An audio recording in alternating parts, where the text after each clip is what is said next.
Oh, hello, my friends. Welcome back to the channel. Hope you are enjoying the videos. For more such videos, please like, share, and subscribe. Guys, we reached the first milestone of 100 subscribers in our channel some time back. So I thank you guys for supporting the channel. I started the channel on a whim even without knowing that YouTube doesn't monetize these audiobooks. When I came to know about it, I even thought about abandoning the channel. You see, I already paid for the Audiogen AI for 3 months without anyone knowing, and I am still a student with no job. I know it sounds idiotic, but I was. No, I'm a freaking idiot. I'm at very bad phase in my life. All the decision I make turns wrong and it pushes me towards the edge. After I uploaded the last video, my laptop somehow crashed and wouldn't start no matter how much I try. It took me so long to gather enough money to get it repaired. I thought of giving it all up, but seeing that at least someone cared about what I do made me push one more day. You guys requesting for next video. Subscribers count rising made me push just a little more. I am so glad to have you guys with me, I really do. So, thank you guys. Also, as a thank you gesture of sorts, I want you guys to tell me which book or light novel to cover other than the ongoing ones, with just one condition that that novel has to be completed. Just put hashtag novel name in the comment section, and I will cover the most requested ones. With all this out of the way, let's get back to the story you guys were waiting for. Outside the Legacy Gate. Brinhilder Academy has gone too far. The professor who came from the Dark Moon Academy shouted. Do you think that your students can kill our students without repercussions? Barrett, it seems that you have lost your mind after you decided to retire. Professor Barrett gave the professor from their rival academy a sidelong glance before casually sipping his tea. Oh, please, do you think everyone here is stupid? Professor Barrett, my students are good children. Since your students died, that only meant that they were stupid enough to attack my students. It's not our fault that they perished because of their stupidity. Ah, before I forget, you fools from the Ashenfang Academy, Lionheart Academy, and Stormchaser Academy should just shut up and suck an egg. Did you think I would be unaware that all of you plan to kill our seeds inside the Legacy domain? Before you spout nonsense and accuse my students of slaughtering your people, you better be ready to be interrogated by the justiciars. They are already on their way, and they are very eager to ask you a few questions. The headmaster and professors, who belonged to the rival academies of Brinhilder Academy, turned silent after hearing Professor Barrett's words. The justiciars were the police of the magical world. The magistratus were the special forces who were higher than them in rank. The Magic Bureau was the administration that handled the rest. Although there were conflicts between the academies, they couldn't really kill the students of their rivals out in the open, because once this happened, an investigation would be conducted. Every time the justiciars and the magistratus took action, things would always get messy, and the offenders would immediately be apprehended and sentenced for their crimes accordingly. Since no one would be able to know if people really killed each other inside the Legacy domain, it was the perfect place to do assassination missions. Everyone understood that entering Legacy gates carried great risks, especially a Legacy gate that had certain age restrictions. The Legacy Gate of Nightfall Academy prohibited anyone above the age of 25 from entering it. This greatly limited the number of individuals that could be sent inside it. This was the reason why Nightfall Academy decided to ask the other academies to explore the Legacy Gate with them in exchange for resources and favors. Currently, none of the students had claimed the legacy hidden inside the domain. Even so, many of the people waiting for their students to return understood that it was a race against time to get it. Since that was the case, it was best to eliminate their competitors to prevent others from claiming this legacy. The only ones who were somewhat safe from this killing event between academies were the students of the Nightfall Academy. Everyone else was fair game. Of course, Brinhilder Academy only targeted its rival academies. The other academies were safe as long as they didn't take the initiative to attack them. Professor Reinhardt had added Ethan to the team because this was a request from Nero, who was pressured by Brinhilder Academy's enemies. Unfortunately for them, The seed that they wanted to kill was stronger than they expected. Instead of being the killers, they were killed instead. Professor Barrett may look calm on the surface, but deep inside, he was also very worried about his students.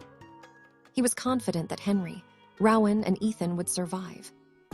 They had used the special ballot box to choose the names of the people who would accompany these 3 individuals on the trip. Professor Reinhardt and Professor Barrett hoped that Artifact would choose the names of students who would survive this mission and return to the academy in one piece. "Be careful out there, everyone," Professor Barrett said in his heart. "Come back alive no matter what." Djangga Valley, inside the Legacy domain. 2 days after Ethan and his group left the Able Plains, they finally reached the outskirts of Djangga Valley. The first thing they did was search for a safe place to rest. He wanted his team members to be in their peak conditions before they entered the depths of the valley and competed with the other academies for resources. Fortunately, they didn't have to search for a long time, as Bridget easily spotted a cave in the distance. After making sure that it had no occupants, the group finally settled down to rest. The sun was about to set, and he could already see the moon in the sky. Judging by its shape, he estimated that the next full moon would happen in 4 to 5 days. When that happened, Luna would be able to use her moon magic, giving his team a strong boost in firepower. Not only that, Ethan could also kiss the angelic beauty, allowing him to absorb and use moon magic as well. "Eat and rest after," Ethan ordered. "No need to assign roles for the night watch. I will handle it myself. Just focus on recuperating." After giving his orders, Ethan walked towards the entrance of his cave and activated his storage ring. Dozens of dried-up leaves appeared beside his feet. But upon closer inspection, these dried leaves weren't leaves. They were moths, dead ones. These moths were called linomia moths, and they carried a certain toxin that could cause a burning sensation and itchiness to the people who were unlucky enough to meet them. Their toxin could cause internal bleeding and bruises to form, so no one wanted to mess with them. These same moths were currently being reanimated by Ethan, and they would serve as his eyes and ears in the darkness that covered the entirety of Djangga Valley. "Go," Ethan ordered. Dozens of zombie moths scattered in different directions in search of the wizards and witches who were currently fighting for resources. Emma had used illusionary magic to cover the entrance of the cave, making others unable to see it unless they had very strong senses or were capable of casting superior detection magic. After making sure that everything was in place, Ethan entered the cave once more and had dinner with Luna. Instead of building tents, everyone just made makeshift beds and prepared to rest for the night. Lilith, who had slept a lot inside Luna's shadow, asked Ethan for permission to do some scouting in their immediate vicinity. The handsome young man thought that this was a sound idea, so he allowed Lilith to do her scouting mission. Lilith melded with the darkness and left the cave as fast as she could. In truth, there were 2 reasons why she proposed to do some scouting for their group. The first one was, of course, to let Ethan have a better impression of her. The second one was more personal. She didn't want to be there when the 2 did something intimate again, since she was sure that it would make her feel envious. As the night deepened, various roars, shrieks, and screeches could be heard in the valley. There were many magical beasts that were very active at night. Among them, a creature with a blue gem embedded on its forehead poked its head out from its burrow. It looked up at the moon, as its eyes glowed faintly with power. Sensing that there were people and monsters approaching its home, the creature once again returned underground. There was a maze of tunnels under the earth, so escaping from these trespassers wasn't a problem for it. Soon, the creature thought as it returned to the safety of its nest, the full moon will come out soon. Closing its eyes to rest, the gem on its forehead shone faintly in the darkness. It had sensed someone who shared the same ability as it, and it was very curious about that person. However, since it was currently injured and its power wasn't at its peak, it decided to remain hidden until the full moon. Once that happened, it would emerge from the ground once more and kick all of the trespassers out of its territory. Strange. A beautiful lady with long black hair muttered. I've triple-checked the Deathseeker forest, but no matter what I do, I can't find any traces of the ancient Wendigo. How is that possible, Lady Clara? Cedric asked. Are you implying that the ancient Wendigo is dead? Clara shook her head. If a Wendigo dies, their corpse will corrupt the land, making it mutate. And if an ancient Wendigo dies, an entire forest will definitely turn into a devilish hellscape, turning all the trees into corrupted trees. Also, even if it doesn't turn in that direction, it is simply impossible to not sense the overflowing miasma that will escape its body. Since all of you present during the battle didn't see such a phenomenon, then it means that the ancient Wendigo is not yet dead. If Henry was the team leader of Brinhilder Academy, Clara was the team leader of Nightfall Academy. Her origin magic was a bit special, since it was infused with the magic of the East. She used paper talismans to channel her magic, allowing her to summon, bind, weaken, and restrain any kind of creature. In short, she was the only one capable of capturing the ancient Wendigo in their team with her origin magic. Then, since you can't sense the ancient Wendigo in this forest, does it mean that it fled somewhere else? Lillian inquired. Clara pondered for a bit before reluctantly nodding her head. There are only two explanations that I can think of as to why I can't sense the ancient Wendigo here, Clara stated as she held up her fingers. The first one is that it left Deathseeker Forest after suffering serious injuries. The second one is that it might have been captured by others. Since there are no traces that it died, these are the only potential scenarios I can come up with. Cedric, Lillian, and the third year who belonged to Nightfall Academy during the battle exchanged glances with each other. During the battle, the only ones fighting against the ancient Wendigo were us and the members of Brinhilder Academy, Cedric reported. Everyone was doing their best to deal as much damage as they could to that monster before it summoned a blizzard. I believe that it did that in order to escape. When the blizzard receded, everyone was standing near each other with defensive stances, since there was a chance that we might receive a sneak attack from the ancient Wendigo with it using the blizzard as its cover. Clara narrowed her eyes as she looked at the battlefield, looking for traces of clues that might have been left behind during the fight. Cedric had already reported everything to her, so she knew that the members of Brinhilder Academy arrived at the scene just in time to save one of their teammates from being eaten by the ancient Wendigo. Before the blizzard appeared, who was the person nearest the ancient Wendigo? Clara inquired. That, Cedric paused for a bit. During the battle, everyone was simply casting spells left and right and attacking the vile creature at close range to prevent it from effectively mounting a counterattack. If they were talking about those who were fighting toe-to-toe with the ancient Wendigo, there were three people who came to mind. One was Henry, the mage slayer. The other was Nicole, the magic fencer. Last but not the least was Ethan, the person who had defeated Cedric in the duel. It was Henry, Nicole, and Ethan, Cedric replied. The three of them were fighting the ancient Wendigo at close range. The mage slayer, Clara muttered. If it's him, then there certainly is a possibility that he might have been given an artifact by the headmaster of Brinhilder Academy that can capture the ancient Wendigo on the condition that it was seriously injured and too weak to resist capture. Even Clara couldn't possibly capture the ancient Wendigo at its peak strength. They even asked some of their allied academies to help them boost their numbers and capture the beast by gradually weakening it. I think the ancient Wendigo escaping is more probable than it being captured by the students of Brinhilder Academy, Lillian interjected. While I do not doubt that the possibility exists, such a strong monster cannot be defeated easily. Also, after the blizzard disappeared, the bronze giant snake had also escaped the scene. I think these two monsters retreated together. Cedric and the third year named Marco nodded their heads in agreement. Marco was fighting against the bronze giant snake, alongside Rowan and the students from the other academies. The moment the blizzard appeared, the boss monster vanished, making them breathe a sigh of relief. Well, I'm just listing possibilities, Clara smiled. As Lillian said, there is a higher chance that the ancient Wendigo has left the Deathseeker forest in order to recover from its injuries.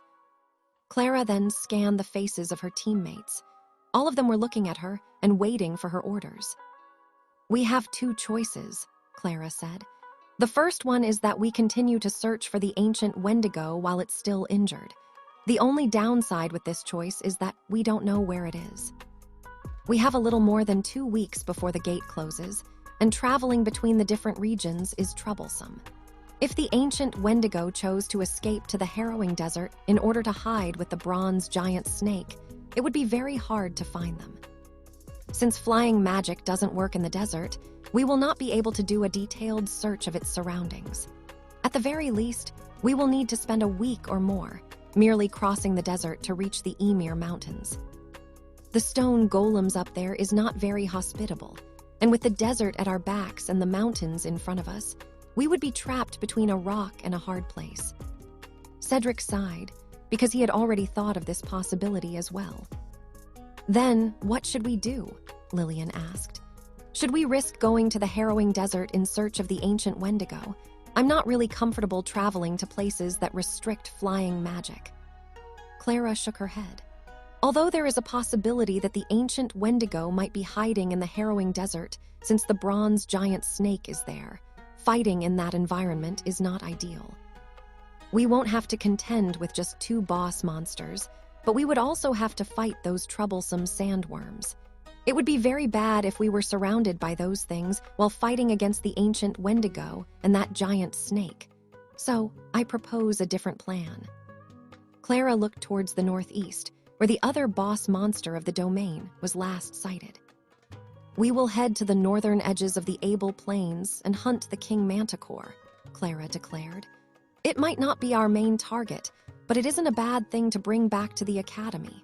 The headmaster will certainly give me a good nagging if we return empty-handed.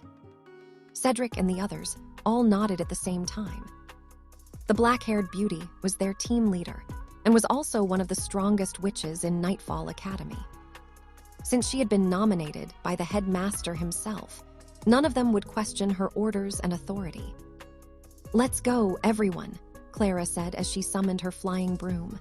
"We have a king manticore to catch." A few minutes later, dozens of wizards and witches flew above the trees of the Deathseeker forest and headed northeast. Clara was in the lead of the formation, guiding everyone as their leader. It's a shame that Ethan Gremory was already gone when I arrived, Clara thought. I wish I could have seen him fight against the ancient Wendigo. Clara had been there when the handsome young man fought against Cedric. Her interest was piqued when he saw him use fey magic. Just like her, fey magic wasn't something that ordinary humans could use. She even thought that Ethan might have fairy blood in his veins. Of course, this was just a conjecture since she couldn't possibly kidnap the handsome young man and draw some of his blood to solidify her assumption. Doing so would sour the relationship between Brinhilder Academy and Nightfall Academy. Also, she didn't dare mess with someone who was a team member of the Mage Slayer. Henry had a bad reputation among wizards and witches. Even the adults were very wary of him because he was the perfect killing machine when it came to hunting renegade magicians who used their magic to do nefarious things. I just hope that my guess is wrong, Clara thought. If Brinhilder Academy really captured the ancient Wendigo, then they would have another Guardian-level beast with infinite potential.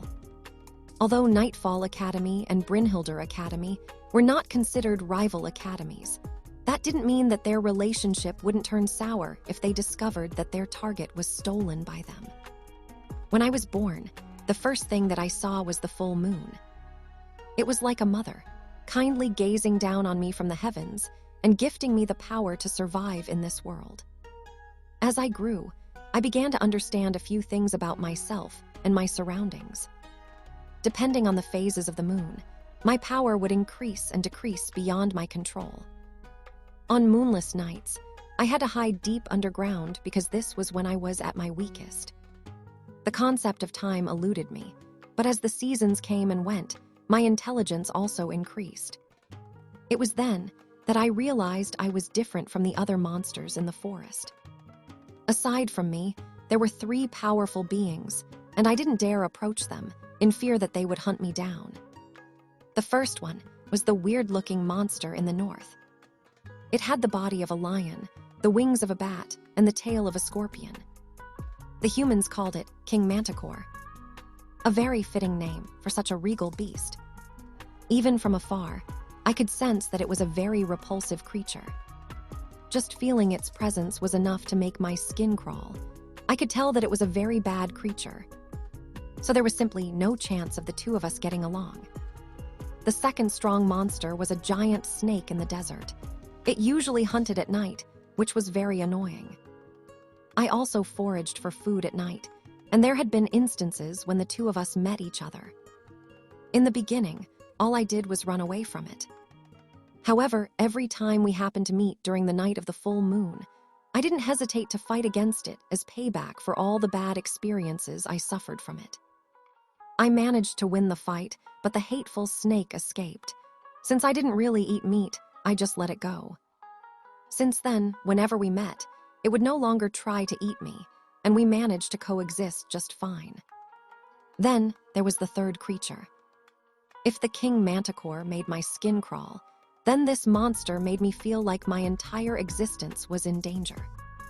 I had only seen it once, from a great distance. However, when its eyes gazed in my direction, I felt as if my soul was being squeezed out of my body. I knew then and there that, even if I fought it on the night of the full moon, it would be impossible for me to beat such an evil creature. My intuition was telling me that the moment I attempted to even step into its domain, it would be over for me. That monster would eat me and add my strength to its own, making it more powerful than ever before. It was truly a horrifying existence, and something that I didn't want to face no matter what. Fortunately, it very rarely left Deathseeker Forest.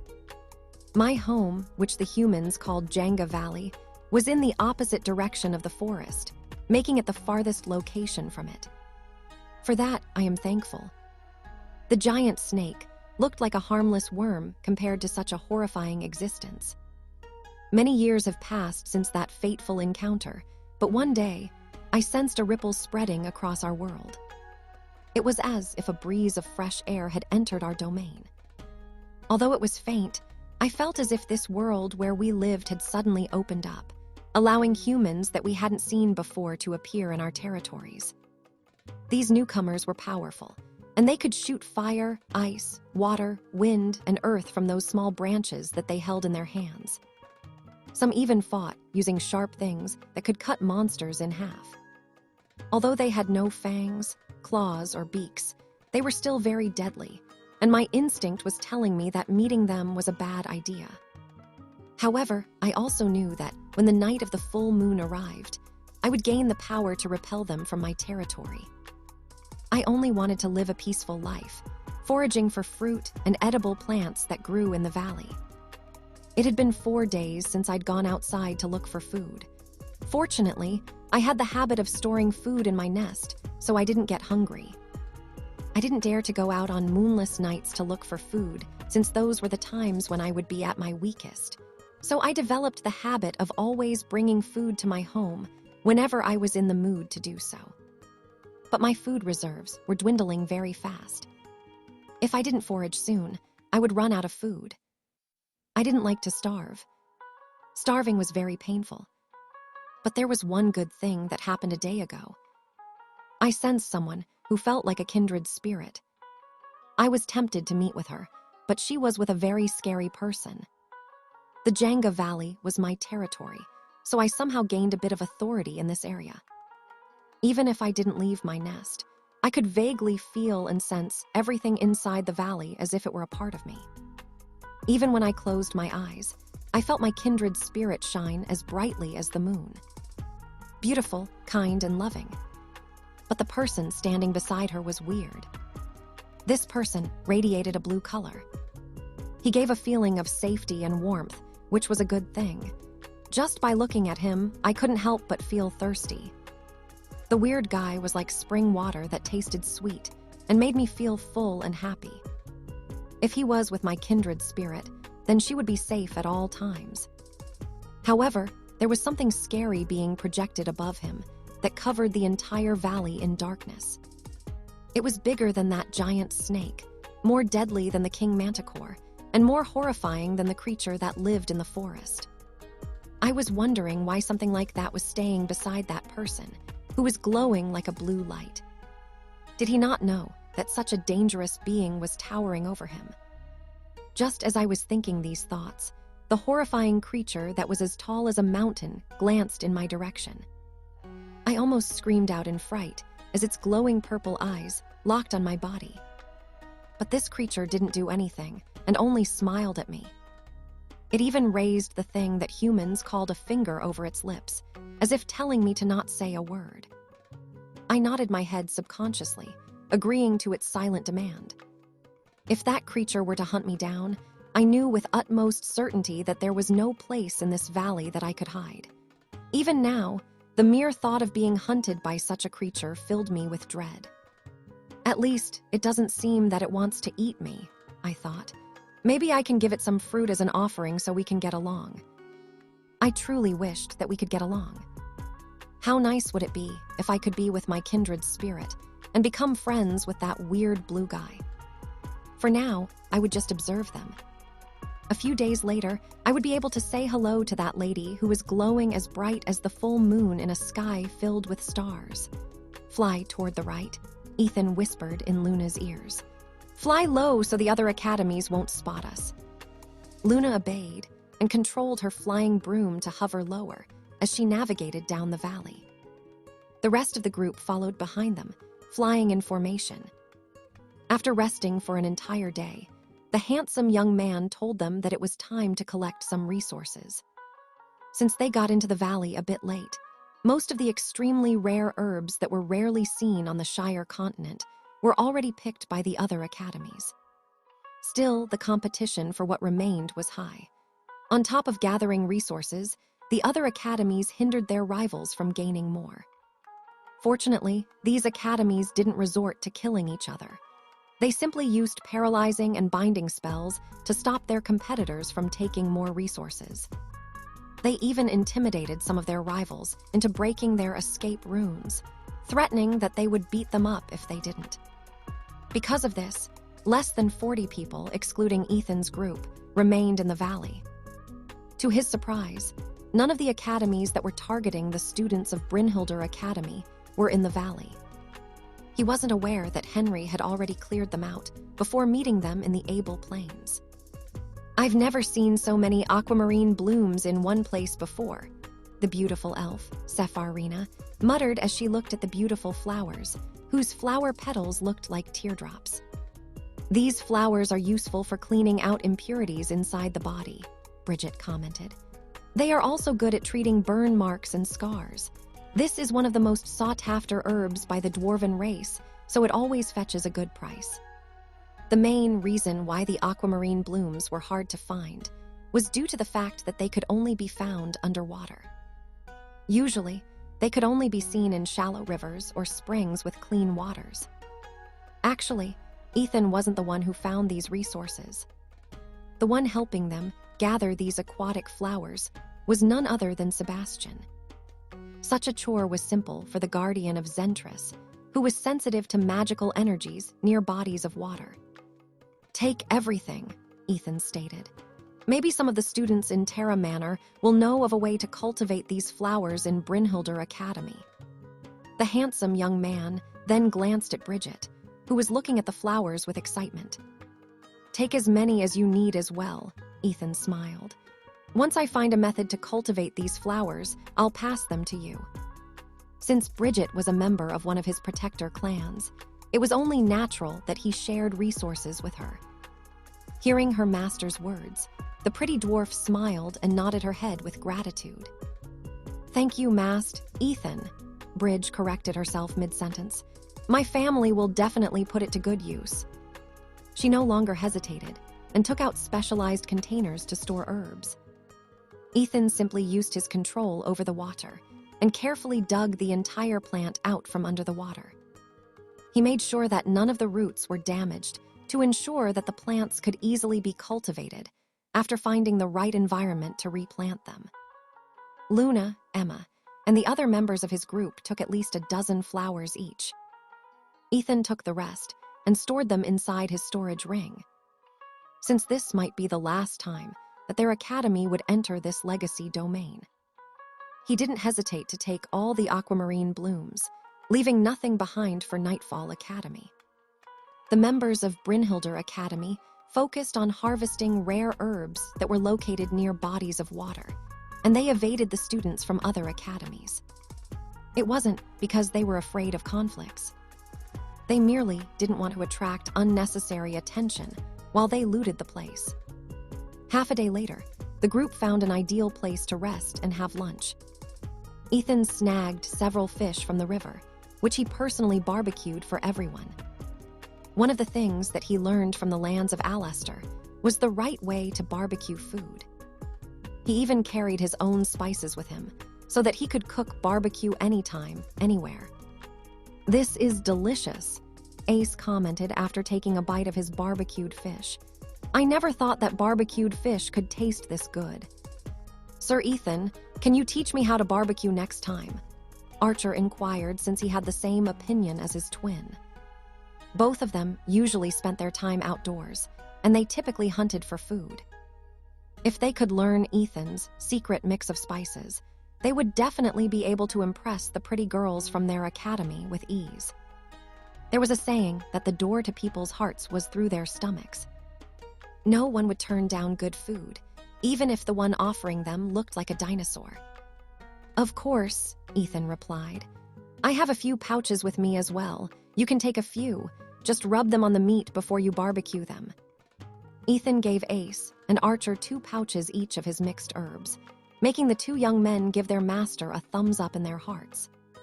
"Can I have some too?" Sepharina asked with a flushed face. "I also like to eat meat from time to time." "Why not?" Ethan smiled and gave the beautiful elf 2 pouches of spices as well. In order to be fair to everyone, he also gave 2 pouches to Emma, Bridget, and Luna. "I will treat this as my family heirloom," Bridget said as she held the 2 pouches in her hands. "You will waste them if you do that." Ethan could only shake his head helplessly, thinking that Bridget was idolizing him too much. The young man then placed a newly cooked fish beside Lilith, who was in her cat form. The black cat happily ate the food that was personally cooked by her master and ate with gusto. Luna looked at the black cat with a smile because she found Lilith's expression really cute. Ethan didn't hide anything from her and told her that Lilith, Bridget, Sepharina, Ace, and Archer were the people sent by their clans to protect him. He also admitted that he didn't know much about his background, but that Emma said that he would know of it once he passed his coming-of-age trial in Midgard. Because of this, she didn't pry Lilith for answers and simply enjoyed her time with her beloved. She wasn't aware that a small creature was stalking their group in the valley as it navigated its underground tunnels. It was trying to get a better understanding of its kindred spirit and the weird blue guy who was also with her. Tomorrow was the night of the full moon. The little creature was curious if the angelic beauty would also be affected by the full moon. All it knew was that tomorrow it would be able to leave its nest. It was confident that the only one that could potentially harm it was the weird blue guy, who had that horrifying creature hiding inside his body. After their lunch ended, the group resumed their treasure hunting and cleaned up all the resources near the bodies of water. Their next goal was to head deeper into the valley to forage for resources that the other academies had missed. Since Djangga Valley extended for 100 miles, they were confident that they would be able to find resources that the other academies had overlooked. Of course, their little stalker followed them in their exploration, traveling at great speeds underground, not wishing for anyone to see it out in the open. Luna opened her eyes and found herself wrapped in Ethan's embrace. She wouldn't deny that waking up like this every morning made her feel warm and fuzzy inside. However, today was different. She could feel her magic reserves filling up at a rapid pace. Today was the day of the full moon, and Luna could feel her body, which had been deprived of magic for the past few weeks, soak up the moon magic like a sponge. However, she noticed that something was very different with her body. Her magic circuits seemed to have gotten bigger, and the flow of magic inside her body was also faster. Aside from that, she felt like she had suddenly awakened a new ability that was not there in the past. The moment her magic reserves were filled to the brim, Luna decided to do a bit of experiment. Usually, on the days of the full moon, she would start charging magical batteries so that she could use them on the days she didn't have any magic. But now, she felt as if she could compress the magic inside her body, turning it into a concentrated ball of light that was as big as a small marble. To her surprise, she actually succeeded. The white marble hovered an inch above her chest, allowing the angelic beauty to pick it up. She then closed her eyes to feel the power within it, and she was startled after making a discovery. The amount of magic stored within the small marble was enough to fully charge 5 magical bracelets, which she used as her source of magic on the days when there wasn't a full moon. Suddenly, the white marble escaped her hand and flew towards her chest. It then merged with her heart, making the angelic beauty's body shudder. Although she was surprised, she vaguely understood what happened just now. As if wanting to test her theory, she waited until her magic reserves were filled to the brim once more. She then gathered all of her magic and transformed it into a condensed white marble, which hovered above her chest. Once again, she picked it up, but this time, she pressed it back on her chest and closed her eyes. Just like what happened earlier, the white marble of condensed magical energy entered her heart. Luna could vaguely sense 2 sources of energy inside of her, which were ready to use at any moment. However, she also came to an understanding. I can only store 2 condensed orbs of magic inside my heart, Luna thought. Adding more might make me feel sick. Even though she still hadn't tried it, Luna instinctively felt that this was truly the limit of her heart. However, her experiment didn't stop there. When her magic reserves were filled, she then tried to press the white marble to other places in her body, hopping to use them as her magical storage. She tried to press it into her forehead, but it didn't work. Luna pressed it all over her body, but the orb wasn't absorbed anywhere. It was at this moment when she heard Ethan's amused voice, whispering in her ear. "What are you doing?" Ethan whispered. Since he and Luna were at the farthest corner of the cave, no one was able to see what the angelic beauty was doing. This was especially guaranteed, since Ethan's body blocked the views of anyone trying to look in their direction. "I was trying to look for places to store this," Luna replied, as she showed her lover the condensed orb of magical energy that she held with her fingers. Ethan nodded, before picking up the white marble from Luna's fingers. He could feel very strong moon magic inside it, which almost made him drop it after touching it for the first time. "Unbelievable," Ethan muttered. "This magic power is equivalent to 4 to 6 magical bracelets. If you can store this inside your body, then you will be able to use your magic even when there isn't a full moon." It was at that moment when Ethan thought of doing his own experiment. To Luna's surprise, the handsome young man casually put the white marble inside his mouth and swallowed it like a pill. A moment later, the white marble dissolved and flowed inside Ethan's magical circuits, making his eyes widen. Similar to Luna, he noticed something different with his own magical circuits. After making love with Lily, Ethan had already noticed that his magic circuits had started to heal. But now, they were firmer, larger, and the leakage was nearly gone as well. Sure, his magical energy was still leaking, but it wasn't that much anymore. Ethan estimated that he could retain the magic inside his body for 5 full days now. Not only that, but his magical circuits had once again gotten bigger. He had a hunch that all of the spells he could cast now would be more powerful than normal, which made his face turn solemn. Is it just a coincidence? Ethan thought. Of course, he didn't believe that it was just a coincidence. The changes were too glaring for him to not notice. If not for the fact that he had already used up all of his magical reserves and relied on the magical batteries that Luna had left him. he might not have noticed the changes in his body after making love to her. Seeing that he was in a daze, Luna cupped his face and looked at him with a solemn gaze. "How are you feeling?" Luna asked. "Is it painful?" "No," Ethan replied. "It feels wonderful, but I don't prefer absorbing magic in this manner." "Why?" "Because I prefer kissing you." Before Luna could even reply, Ethan sealed her lips with his own. The kiss was sweet, and both of them felt good doing it. A few seconds later, the handsome young man pulled back and smiled. "Let's continue with the experiment," Ethan said. Luna nodded and waited for a few minutes until her magical reserves were filled up. She then created another white marble and gave it to Ethan. This time, the young man pressed the white marble against his chest, where his heart was located. Unfortunately, unlike what happened with Luna, the condensed ball of energy didn't merge with his body. He then repeated what the angelic beauty did earlier and pressed the ball of energy all over his body, the sight of which made Luna giggle. After his experiment failed, Ethan sighed and looked at his lover. "Maybe we can find other ways to store this magic power in the future," Ethan said softly as he placed the magical orb over Luna's lips. "For now, reabsorb it inside your body, my love." Luna smiled before slightly opening her lips, allowing Ethan to feed her the white marble, which instantly filled up her magical reserves to the brim. Ethan told Luna about the changes in his body, which surprised her. "So, it's not only me who has had changes in their magical circuits," Luna muttered. "Do you have any idea how this happened?" "I have a hunch," Ethan replied with a mischievous smile on his face.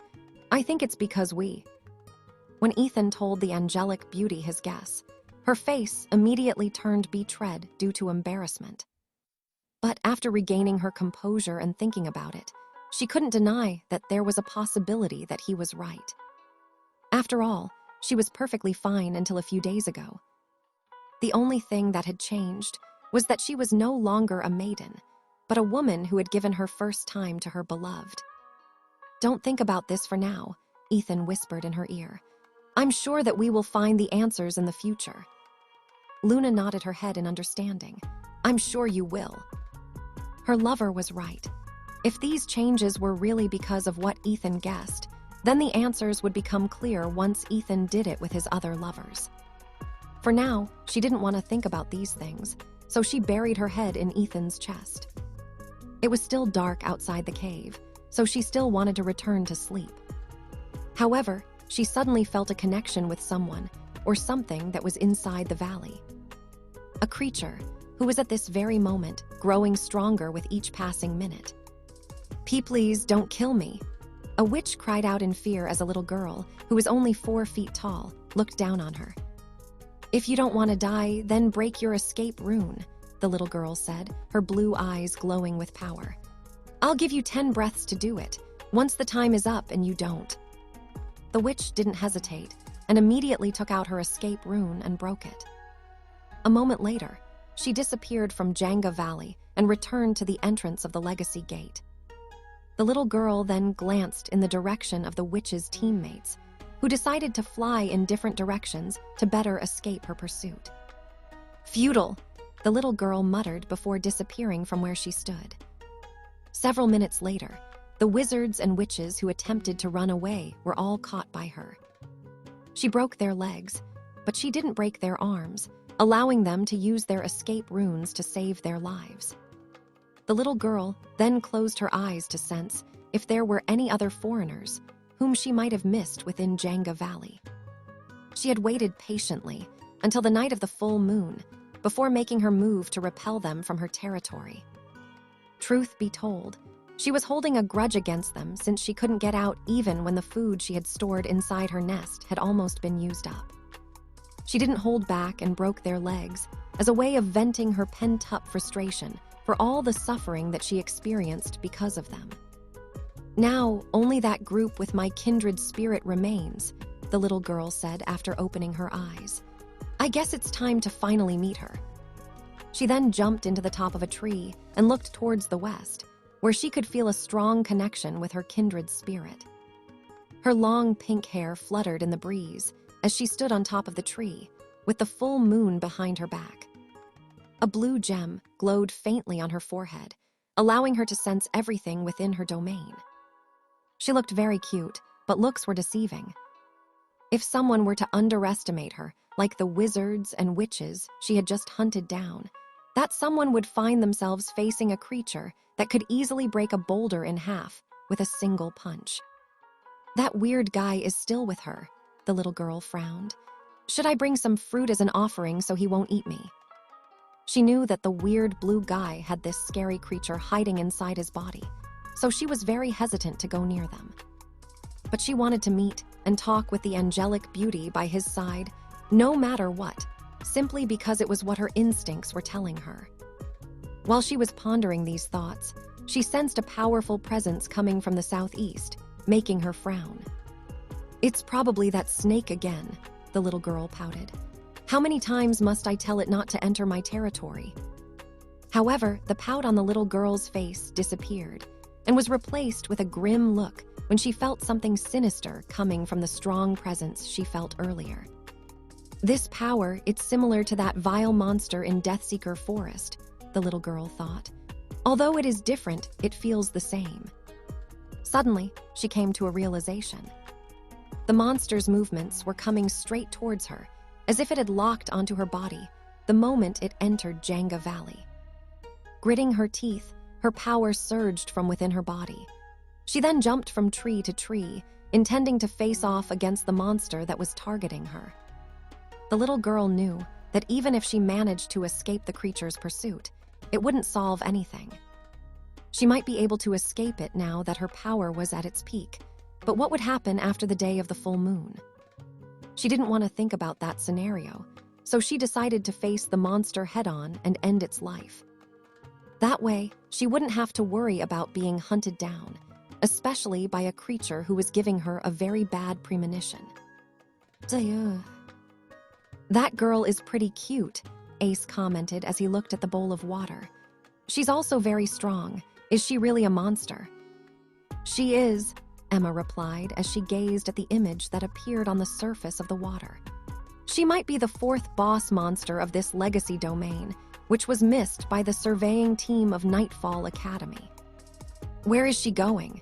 Luna, who was looking at the little girl with a complicated look on her face, asked. She didn't know why, but she felt a very strong connection towards the little girl. Although this was the first time she had seen her, Luna could feel that she and the pink-haired girl with a blue gem on her forehead shared something special. Emma didn't answer right away. Instead, she lightly tapped on the surface of the water and used her scrying ability to check the location the little girl was headed to. A few seconds later, the image of a giant silver snake with red eyes appeared on the water's surface. "That looks similar to the bronze giant snake we fought in the Deathseeker Forest," Sepharina commented. "But it looks bigger now, and its scales have changed to silver. Did it evolve or something?" "Perhaps," Bridge softly replied. "It is also coming from the Harrowing Desert, which is the home of that boss monster. I doubt that there is another giant snake monster in this domain aside from it." "Is that little girl going to fight it?" Archer asked. "Should we help her?" Everyone then looked at the handsome young man, who was the leader of their group. "Do you want to meet her?" Ethan asked Luna with a smile. "Yes," Luna replied in a heartbeat as she placed her right hand over her chest. "Something is telling me that I must meet her no matter what." Ethan nodded. "Very well, let's go. Let's go meet your soon-to-be best friend." A few minutes later, several wizards and witches, flying on broomsticks, zoomed across the moonlit sky. Their destination was the border between Djangga Valley and the Harrowing Desert, a place where two powerful monsters were currently fighting each other with the intent to kill. The sound of explosions reverberated in the surroundings as the little girl and the silver snake exchanged blows with each other. "I knew it," the silver snake said through telepathy as it eyed the little girl that it planned to hunt down. "You are only this powerful on the days of the full moon. It's a good thing that I didn't have to wait a long time to fight you at your full powers." "You should have looked for me when I was not at my peak strength," the little girl replied. your chances of winning would have been higher. And why should I do that? The silver snake eyed the little girl with a disdainful look on its face. Eating you at your weakest will not benefit me in any way. The stronger the creatures I devour, the more it will benefit me. So, after I eat you, I will hunt down the king manticore and become the strongest creature in this domain. Eat me? The little girl narrowed her eyes. I am stronger than you. The only reason why you are still alive is because your scales have become somewhat harder than before. The giant silver snake nodded. You're right, but that will change soon. Without another word, the silver snake opened its mouth and unleashed a poison spray that could melt rocks. The little girl deftly avoided the snake's attack and pointed in the direction of the snake's head. Moonbeam. A ray of silver light emitted from the tip of her finger and shot toward the silver snake's head. However, the 30-meter-long giant snake had already anticipated this move, so it was able to dodge it easily. This wasn't its first time fighting against the little girl, so it had already memorized her abilities. Just as the pink-haired girl was about to unleash another moonbeam, the silver snake's eyes glowed bright red, emitting a flash of light in her direction. The little girl's body momentarily became paralyzed, and the silver snake took advantage of this to lash out its tail against its stationary target, temporarily rooted in place. A pained cry escaped the girl's lips as the tail slammed on her body, sending her flying backward. Although she was in pain, she managed to regain her balance midair and landed on the ground, skidding for several meters before coming to a complete stop. Suddenly, she felt danger coming from underground, so she immediately jumped back to distance herself from whatever was about to attack her from below. A moment later, the head of the silver snake emerged from the ground mouth first. Its jaws opened wide. It then unleashed an acid spray at point-blank range, forcing the little girl to summon a barrier of moonlight around her. The silver snake had already anticipated this move as well, so it followed up its attack with another tail strike, breaking the moonlight barrier and hitting the body of the little girl, sending her crashing toward the ground. How? The little girl asked as she painfully propped herself up on the ground to look at the monster, which was supposed to be weaker than her. How? The silver snake replied in a teasing tone. It seems that you still don't understand. Yes, I was weaker than you a while ago, but if you didn't notice, I am getting stronger as time goes by. Because you underestimated my strength, I was able to give you a surprise attack. The giant snake then lowered its head and eyed the kneeling girl on the ground. Its eyes were filled with amusement like a predator playing with its food. Little girl, let this be a lesson to you. Do not underestimate someone whom you think is weaker than you, the silver snake stated. Among the four of us, I was the weakest. Because of this, I was forced to become that ancient Wendigo's servant. I didn't know where it went, but it was no longer in the Deathseeker forest. Knowing that, I took a gamble and devoured the treasure it had been protecting in its lair. I didn't know why that bastard didn't consume it in the past. Perhaps it was waiting for the right time to evolve into a stronger creature, or perhaps the power of the treasure wasn't enough to make its bloodline ascend to its next stage. I'm sure that it will go into a frenzy once it knows that I have devoured its treasure. But before that, I plan to become stronger than it. I will first consume you, then the king manticore. After that, I will consume the ancient Wendigo and become the overlord of this world. So, you can rest in peace knowing that you have played a role in making me strong. So, die for me. The silver snake's eyes glowed once more, paralyzing the little girl in place. It then opened its mouth wide, about to bite down on the magical creature that would make its bloodline evolve to the next level. The pink-haired girl shouted and summoned the strongest moon barrier that she could summon. The fangs of the giant snake dug down on the glowing dome of light, creating cracks on its surface. You are just prolonging the inevitable, the silver snake said in contempt as it applied more force to its attack. Accept your fate willingly and become my sustenance. The cracks in the dome of light spread, and the sounds of glasses breaking spread in the surroundings. But just as the dome of light was about to shatter, a moonbeam collided with the silver snake's head, pushing it away hundreds of meters. The little girl glanced behind her and saw several wizards and witches descending from the sky. In front of the formation was the angelic beauty whom she referred to as her kindred spirit. Luna landed a few meters away from the little girl and hurriedly ran in her direction. She then poured a magical potion over the girl's body, healing some of the injuries that she received during her battle with the silver snake. "I'm sorry, but this is all I can do for now," Luna said softly as she helped the little girl to stand up. "Don't worry, we will protect you." "It's you people again," the silver snake hissed upon recognizing Ethan's group who fought against the ancient Wendigo in the Deathseeker forest. "Good. You saved me the trouble of hunting all of you who have invaded our world. I will devour you all." "We'll see about that," Ace said as she stood between the silver snake and his group. "You have to go through our master first. After you beat him, I will give you the opportunity to fight me." The young man even pointed at the silver snake, as if taunting it to do its worst. Ethan glanced at Emma, who hurriedly averted her gaze. The handsome young man then looked at Archer, who was Ace's twin brother.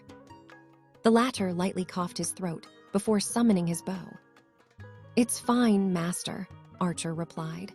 "Although my brother can be a bit eccentric at times, he has the skill to back it up.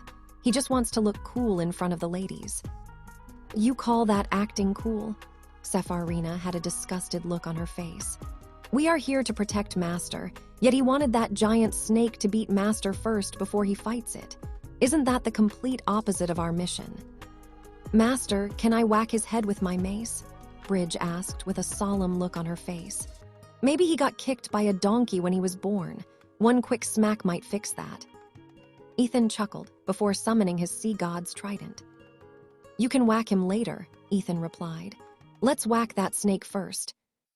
All the members of Ethan's group summoned their weapons and wands in preparation for battle. Luna, who was holding onto the little girl, lightly patted her head and also summoned her own wand. "Don't worry," Luna said with a determined look on her face. "We will protect you."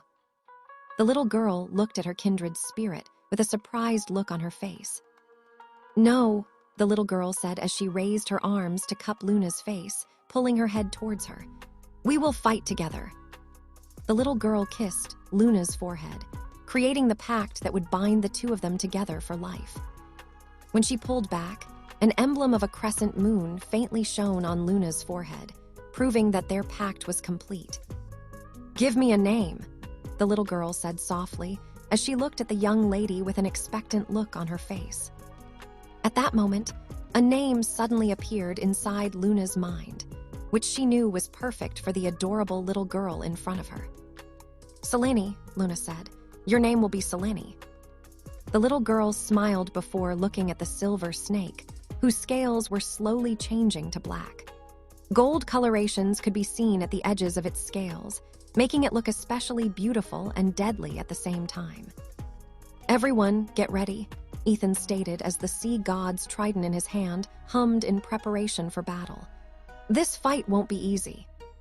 The giant black gold snake emitted an ear-piercing screech, as if venting its frustration at the people who interrupted its meal. A minute later, a battle under the moonlit sky shook the entirety of Djangga Valley, making all of the creatures inside it flee in fear of being involved in a battle for survival. "This guy is so tough." Ace gritted his teeth when he saw his spear fail to pierce through the giant black snake scales. "Stop talking and start running," Bridget shouted as she created a stone pillar to provide Ace a foothold in order to escape. Several arrows imbued with wind and fire magic flew toward the monster's eyes, but the giant snake burrowed headfirst to the ground, preventing the arrows from hitting their targets. "It's quite intelligent," Sepharina clicked her tongue. "I hate intelligent monsters." Archer nodded in agreement. "It knows that we can control the trajectory of our arrows midair after our first failed attempt to blind it. Now, it's not giving us any opportunities to land a hit." Both archers tried to attack the monster's body, but their attacks only bounced off its body, not even leaving a single scratch. "It's not because your attacks are weak," Emma commented as her gaze followed the monster that was moving underground. It's just not powerful enough to break past its defenses. Is it stronger than the ancient Wendigo? Luna asked. No, Emma replied, but it's tougher than that. I think the path of evolution it took focused on increasing its body's defense rather than offense. Its power is now stabilizing, which means that it has reached its optimal form. Emma then summoned her flying broom and flew high in the sky. Luna, Sepharina, and Archer followed her to the sky because they all specialized in range attacks. Only Ethan, Seleni, Bridge, and Ace remained on the ground and waited for the monster to resurface. Master, the monster will be surfacing 5 meters to your right, Emma reported through telepathy. Got it, Ethan replied, and the sea god's trident in his hand glowed faintly. I don't really like using this skill, but I guess I have no choice. The young man took a deep breath before tapping into the power of the Tide Bringer's legacy, allowing the power of the deity's bloodline to manifest inside his body. When using this legacy ability, Ethan's strength was magnified drastically. The power of a deity was no joke, giving his body a boost that was similar to 3 Magna Amplifico combined. A wizard or witch could only cast Magna Amplifico once. Using it again would not have any effect on their bodies. However, Ethan was different. After gaining the power of a deity, his strength and spell power increased, making him a truly powerful individual, similar to a transformed beast-kin, like Lily in her wolf form. It was just a pity that he wouldn't be able to use the full power of his legacy, since he wasn't fighting in the sea, where he could crush almost any foe using the Tide Bringer's might. With Emma's signal, Ethan pulled back his arm and empowered the sea god's trident with the power of lightning. As soon as the black giant snake emerged, the young man had already thrown his spear like a railgun, smashing through the snake's throat and sending it flying backwards. The trident pierced the scales of the snake and was able to bury itself a foot deep into its body. However, this was still not enough to defeat the beast, who had become enraged after suffering an injury. Die! The black giant snake screeched, and countless golden crescent blades emerged from its body, flying towards Ethan's group. Bridget slammed her mace on the ground, creating several earth walls to protect herself and Ace from the powerful attacks that were covering a large area. Seleni, on the other hand, coated her entire body with moonlight and jumped between Ethan and the black giant snake. She then repelled all the golden crescent blades with her punches and kicks, shielding Ethan from the monster's wrath. Luna, on the other hand, summoned a moonlight barrier, protecting Emma, Sepharina, and Archer, who were all in the sky and providing support fire to their allies. When the attacks receded, Seleni didn't hesitate and stomped her right foot forward. A moment later, she reappeared a few meters away from the giant snake and unleashed a flurry of punches and kicks on its body, making the monster screech in pain. Although its scales had become tougher and could resist most magical and physical attacks, Seleni's blows were not simple. Her attacks carried a vibration that passed through her enemy's defenses, dealing internal damage directly. These attacks drained her considerably, but she gave it everything she had, hoping that it would take down the giant snake while she still had the strength to fight. Annoyed by her unrelenting attacks, the giant snake decided to also go for an all-out attack, unleashing its most powerful skill at point-blank range. Seleni, who didn't expect such a counterattack, tried to distance herself, but it was already too late. A golden shock wave that extended for hundreds of meters sent the little girl crashing to the ground, which caused her to cough out a mouthful of blood. The attack of the giant snake had a paralyzing effect, immobilizing her completely. Knowing that it might not get another chance, the monster opened its mouth wide and tried to devour the prey that it coveted in Djangga Valley. Once it succeeded, it planned to return to the desert right away to digest Seleni and absorb her powers. After that, he would go to the north of the Able Plains and fight against the King Manticor and devour it as well. It believed that as long as it was able to accomplish that feat, the ancient Wendigo would no longer be a threat, and it could finally hunt down the pesky foreigners who invaded their world. But just before its fangs could sink into Seleni's helpless body, a black mist appeared out of nowhere and devoured the little girl first before flying away, which left the giant snake to devour the soil where Seleni once was, infuriating it. However, when its gaze landed on the creature who had saved its target, the giant snake's body froze. He recognized the monster that he planned to fight last. The giant snake was not the only one that froze after seeing the creature. Seleni, who was being carried like a princess by the ancient Wendigo, couldn't help but scream in fright as she looked at the monster who was holding her tightly. There was no creature that scared her, and the black giant snake more than the monster of Deathseeker Forest. And now, that same monster had appeared on the battlefield, making the two of them and the rest of Ethan's group look at it with dread. A few minutes before Seleni charged towards the black giant snake. "Ethan, your opponent is not an easy one to defeat," Ethan's other half said in a solemn tone. "Even if you use the Tidebringer's legacy, you can only use a third of its potential on land. Your teammates also don't have any strong spells that could penetrate the giant snake's armor." Ethan agreed with what his other half was saying, and he also understood that the one sharing his body wouldn't just start a small talk with him out of the blue. This meant that his other half would either advise him to flee with everyone or tell him how to defeat his opponent. "Do you remember the ancient Wendigo you captured earlier?" Ethan's other half asked. "Yes," Ethan replied. "I have successfully made it your subordinate. However, it's still seriously injured. It might not be a match against that giant snake now, but it could intimidate it. Judging by what happened in the Deathseeker Forest a few days ago, it seems that the giant snake was the ancient Wendigo's lackey. If we make it appear on the battlefield, it might affect your opponent's morale, temporarily making it lose its momentum. When that happens, you must do your best to deliver a strike that could either kill or seriously injure that monster. You only have one chance." Ethan was pleasantly surprised to know that his other half was able to tame the ancient Wendigo. However, this knowledge also made him more wary of his counterpart, who hid inside his sea of consciousness. Although he knew that his other half was on his side, he couldn't help but shake the feeling that he could take over his body whenever he wanted. As if reading his thoughts, Ethan's other half only laughed inside his head, not confirming or denying the young man's worries.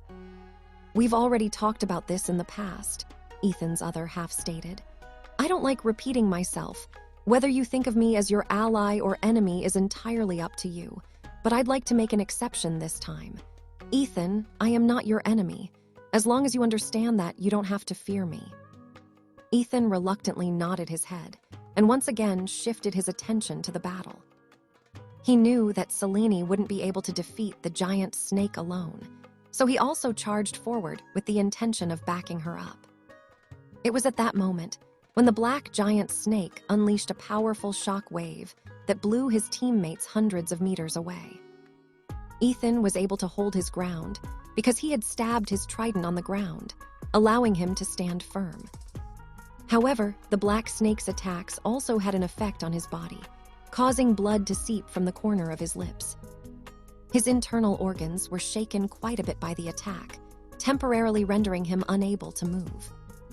But when he saw that the giant snake was about to devour Seleni, a voice spoke inside his head, telling him the name of the creature that was now under his command. "Dainsleif," Ethan roared. Immediately afterward, a black mist emerged from Morrigan's ring and shot towards the little girl who was lying on the ground. Ethan was only able to breathe a sigh of relief after seeing that the ancient Wendigo had successfully rescued Seleni from the monster, who planned on eating her whole. Knowing what was going to happen next, Ethan took out his wand and pointed it forward. At the same time that Seleni screamed, after seeing the ancient Wendigo carrying her like a princess, the young man also activated another one of his trump cards. Illumina. Ethan's body was engulfed by a torrent of water that shot toward the giant snake like a torpedo. He could see that his enemy was momentarily frozen in place after seeing the ancient Wendigo, giving Ethan enough time to close the distance between them. Rising Dragon Thrust. Ethan knew that if he randomly attacked the giant snake's body, he might not be able to instantly deal a deadly blow to his target. Because of this, he targeted the crack on the monster's scales, which was caused by the attack he had made earlier. When the snake heard the vibration of a dragon's roar coming from its right side, it was already too late to do anything. Ethan's trident pierced through the crack in its body, embedding half of it inside, making the monster scream in pain and shock. It then tried to shake off the human who had attacked it during its moment of confusion, but Ethan had no intention of letting go. Channeling the power of lightning into the sea god's trident, Ethan dealt the monster a deadly blow. Perhaps in its final attempt to kill its attacker, who had dealt it a very serious injury, the giant snake slammed its body on the ground and started to do a death roll. Ethan coughed out a mouthful of blood as his body was slammed into the ground, but he still refused to let go of his trident and once again activated the power of his sea god's trident. "Aqua burst," Illumina shouted. The sea god's trident, which was embedded inside the monster, unleashed several water spears that pierced through its body from the inside out. Illumina harnessed all the magical powers inside Ethan's body and further intensified the attack, creating countless water spears that pierced through every part of the giant snake's insides, making its blood shower like a fountain. After what seemed like an eternity, the giant monster uttered its dying screech before its body finally crashed on the ground. Only when it was in its dying moments did it realize that the ancient Wendigo was seriously injured and had been weakened considerably, no longer making it a threat to it. However, it was already too late to do anything. Its momentary shock upon seeing the creature that had treated it like a servant was all that Ethan needed to deliver a serious injury on its body. Due to its confusion, instead of fleeing, it decided to kill Ethan alongside it. It believed that no matter where it ran, the ancient Wendigo wouldn't let it escape after it consumed the treasure that it hid in its lair in the Deathseeker forest. If only it was able to think clearly, it would have realized that there was nothing to fear, and it could have handled the situation in a more appropriate manner. Unfortunately, it was already too late for regrets as it breathed its last breath. Ethan, who was lying a few meters away from the giant snake, was covered in blood. He had several broken bones in his body, and he was in too much pain to even lift a finger. If not for the fact that the blood essence of a deity had greatly strengthened his body and given him strong regenerative abilities, he might have kicked the bucket by now. Although he was in pain, the young man knew that after 2 or 3 days, he would fully recover from his injuries. "You're quite reckless, Ethan," Illumina said with a bitter smile on her face. "Sorry," Ethan replied through telepathy because he was in too much pain to speak. The mermaid princess shook her head before lowering her head to kiss Ethan's lips. A moment later, the young man felt a refreshing feeling wash over his body, reducing the pain that was tormenting him.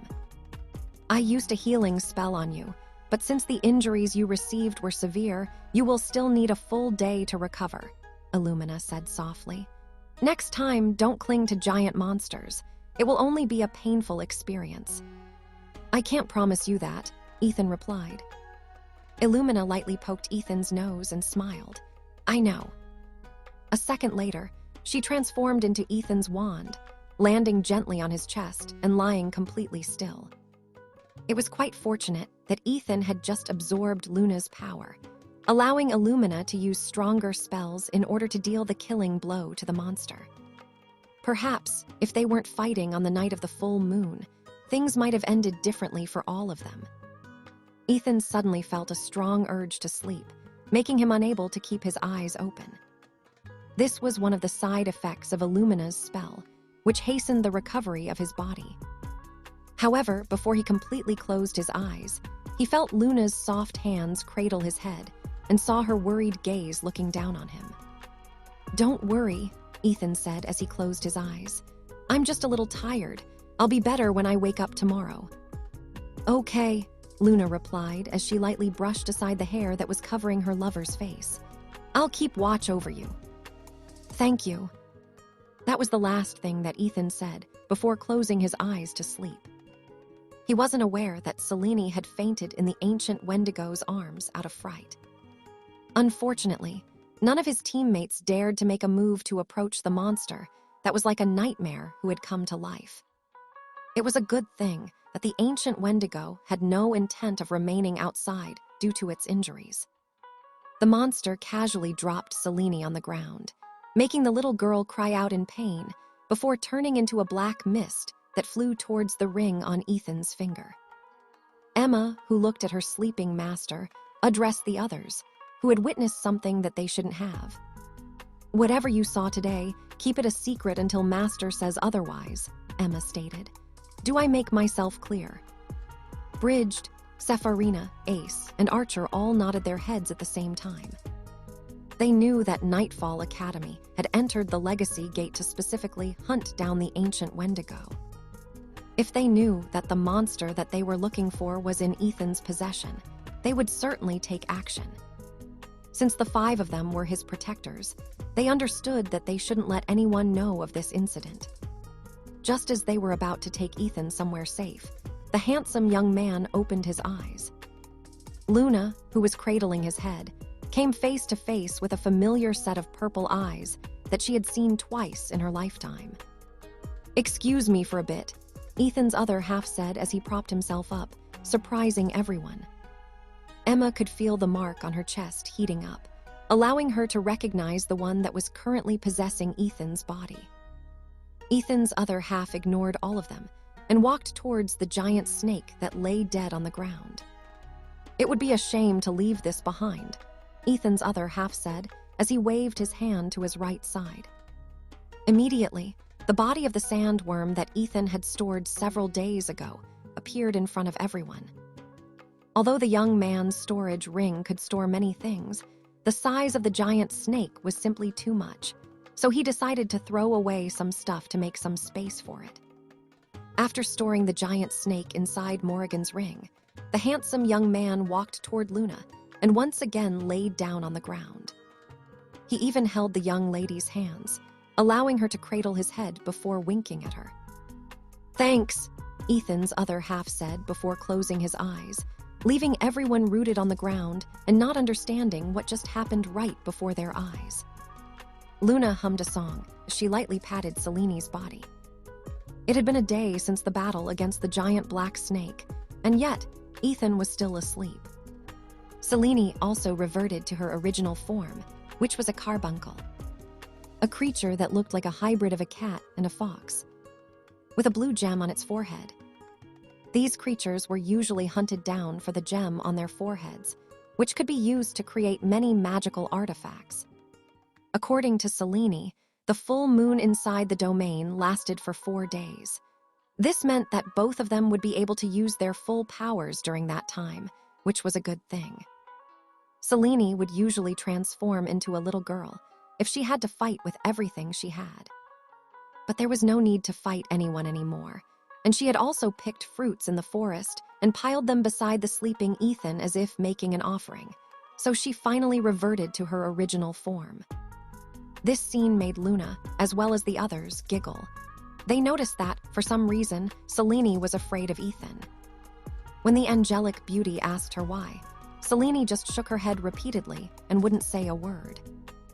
However, everyone noticed that she would glance at Ethan from time to time before shuddering. They weren't aware that the carbuncle was able to see Ethan's other half, who was smirking at her, making her body uncontrollably shudder. "I mustn't offend that being no matter what," Seleni thought. "Although it's a pity that I can't tell Luna about the creature lurking inside Ethan's body, staying alive is much better than staying dead." Seeing the adorable carbuncle purr on Luna's lap, Bridget and Sepharina weren't able to stop themselves from asking Luna if they could pet her. "Can I pet her?" Sepharina asked. "Me too." Bridge looked at the cute creature with sparkling eyes. Before Luna could even answer, Seleni glanced in their direction and nodded her head. "You can," Seleni replied, "but be gentle, okay?" After getting her permission, Sepharina and Bridget took turns lightly patting Seleni's body. Not long after, the carbuncle, who was as big and as long as two adult hands, started purring, melting the hearts of the two girls. Emma was also very tempted to pet Seleni, but she held herself back. However, there was someone who was unable to do that, and that was Ace. "Can I pet her too?" Ace asked. "No," Seleni replied. "I won't allow myself to be touched by males." Ace, who had received a firm rejection from the adorable creature, could only sigh in his heart. He couldn't blame Seleni for rejecting his request, since it would indeed be inappropriate for him to pet her, especially after she had revealed her demi-human form. While the ladies were busy petting the newest addition to their team, Ethan stirred from his sleep and slowly opened his eyes. His body was still a bit sore, but his injuries had mostly healed thanks to Illumina's healing magic. Luna had also injected his body with moon magic by kissing him in his sleep, allowing him to recover faster as his cells soaked up her magical power. The first thing that Ethan noticed was the pile of fruit on his chest, the sight of which made him blink his eyes in confusion. Seeing this scene, Luna giggled and greeted her confused lover. "Good afternoon, Ethan," Luna said. "Those fruits piled up around you came from Seleni. It seems that she wanted you to get better soon, so she picked fruits for you." Seleni, who was enjoying everyone's attention earlier, jumped off Luna's lap and approached Ethan anxiously. "These are offerings for friendship," Seleni said through telepathy. "I hope Lord Ethan accepts them." Although Ethan was still unsure of why the adorable creature was afraid of him, he decided to nod his head and accept her offerings. "I accept your offerings," Ethan replied. "I hope that you will continue to protect Luna and become one of her closest friends." That's what I want as well," Seleni stated. "I want to be with Luna and be good friends with her." Ethan nodded. "Good."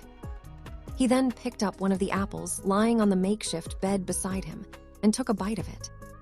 Since he had woken up and hadn't eaten anything after falling unconscious, he was feeling quite hungry, so he ate 3 more apples. Seleni saw this and was very happy.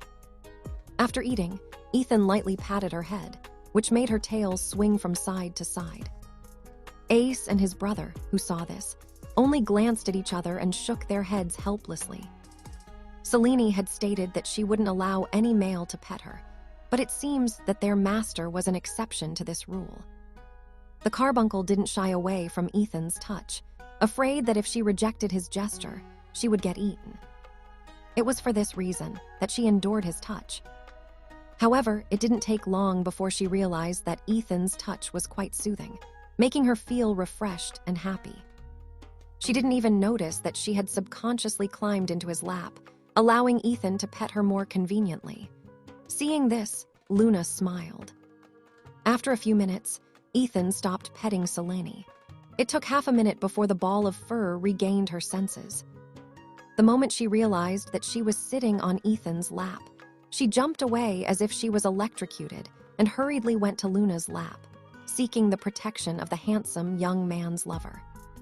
"Can you guys tell me what happened after I fell asleep?" Ethan inquired. "Allow me to answer your question, Master," Emma replied. "Seleni has chased all the wizards and witches out of Djangga Valley, and so far, none have ventured here since then." Ethan nodded. "How many days do we have before the Legacy Gate closes?" "At least 2 weeks, Master," Bridget replied. "A portal will appear in Able Plains, leading us outside of the domain once the time is up. Of course, we can also use our escape runes to return instantly if we want to." Ethan pondered for a while before looking at Seleni, who was lying on Luna's lap. "Seleni, you can sense the treasures inside the Djangga Valley, right?" Ethan asked. "Yes, Lord Ethan," Seleni replied. "Don't call me Lord Ethan," Ethan said. "Just call me Ethan." "Understood, my lord," Seleni commented. The handsome young man could only scratch his head. It seemed that Seleni had no intention of just calling him Ethan. Since that was the case, he simply allowed her to do what she wanted. "Can you also sense precious gems and metals?" Ethan asked. "Something like gold and silver." Seleni pondered for a while before giving her reply. "If my lord is talking about those things that are buried under the ground, then yes," Seleni replied. There are those shiny things under the ground. They have different colors, and some of them are the size of a human's head. Silence descended inside the cave after hearing Seleni's words. Although Ethan expected that she would be able to detect treasures within the Djangga Valley, he didn't expect that she could also detect precious gems and minerals buried underground. "Seleni, can you help us gather those precious gems and metals?" Luna asked. Seleni nodded. "I built my nest in one of those places. Follow me." The carbuncle then jumped off Luna's lap and ran in the direction of the cave. Ethan and his group followed behind her. Now that they no longer had any competitors inside the valley, every resource inside it was now theirs for the taking. Ace and Archer smiled ear to ear as they looked at the piles of precious gems in front of them. Just like Seleni had told them earlier, she was able to detect these treasures from the ground, allowing them to unearth them with the help of Bridget's earth magic. Although it sounded simple, the process was actually rather complex. Only 2 hours had passed since they left the cave, but Bridget was already sweating buckets. Her magical powers were draining at a rapid rate, and she needed to take several minutes of rest before she could continue digging for these precious gems and minerals. In order to help her recover, Ethan didn't hesitate to give her rejuvenation potions, in addition to lending her his magical bracelet. While the magic power inside her body was recovering, she was using the magic reserves stored in the magical battery to cast spells. Although Bridget was his protector, he didn't let Luna mention anything about her ability to condense magic power because he didn't want others to know her secret.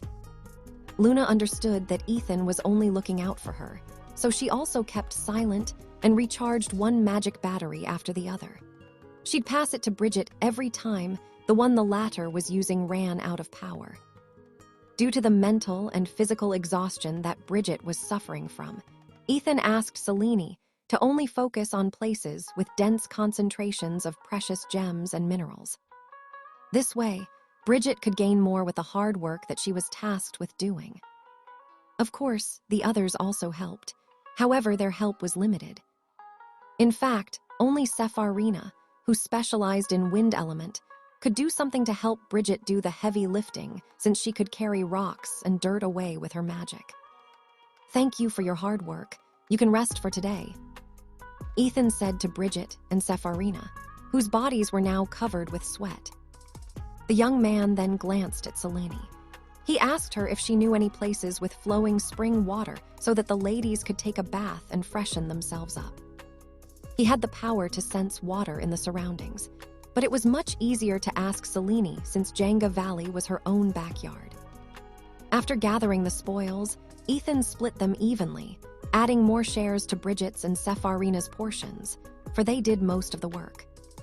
Since there were plenty of resources to be gained, the handsome young man didn't need to be stingy. They still had plenty of days to gather treasures, so he decided to just gather them at a reasonable pace. Ethan was more worried about his other teammates from Brinhilder Academy and wondered if they were still hunting down the students from their rival academies, preventing them from gathering resources of their own. An hour later, all the ladies, including Seleni, soaked in the spring waters, making them all sigh in relief. However, it didn't take long before all of them, with the exception of the carbuncle, gazed at Emma's body with envy. The assistant librarian doesn't make any effort in making herself look good in the presence of others. The only time she would put some effort into looking beautiful was when she was alone with Ethan. Now that she had removed all of her clothes, her seductive body was out for everyone's eyes to feast on, making even Luna feel inferior. "Life is unfair," Bridget said as she looked at her own modest breasts before shifting her gaze towards Emma's voluptuous chest filled with womanly charms.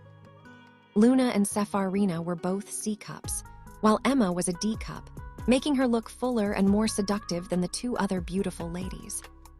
"How did you make them that big?" Bridget asked Emma. "Sorry, but this should be related to genes," Emma replied. "I didn't do anything special, but maybe if you give your chest a massage, it might grow bigger." "Will it really work?" Bridget inquired. "I don't really know," Emma answered before a mischievous smile appeared on her face. "But there are breasts enlarging potions. I just don't know if they are safe to use. Why not ask Master for a breast massage? Who knows, he might just help you increase your breast size." Bridget's face immediately turned beet red after hearing Emma's reply. "Why you stop talking nonsense?" Bridget glared. "Just because you are Master's promised one, don't think that you can act smug. If you don't do a good job, I will steal your position from you." "Sure," Emma smirked. "Feel free to try." Suddenly, everyone heard a familiar voice inside their heads. Challenge accepted.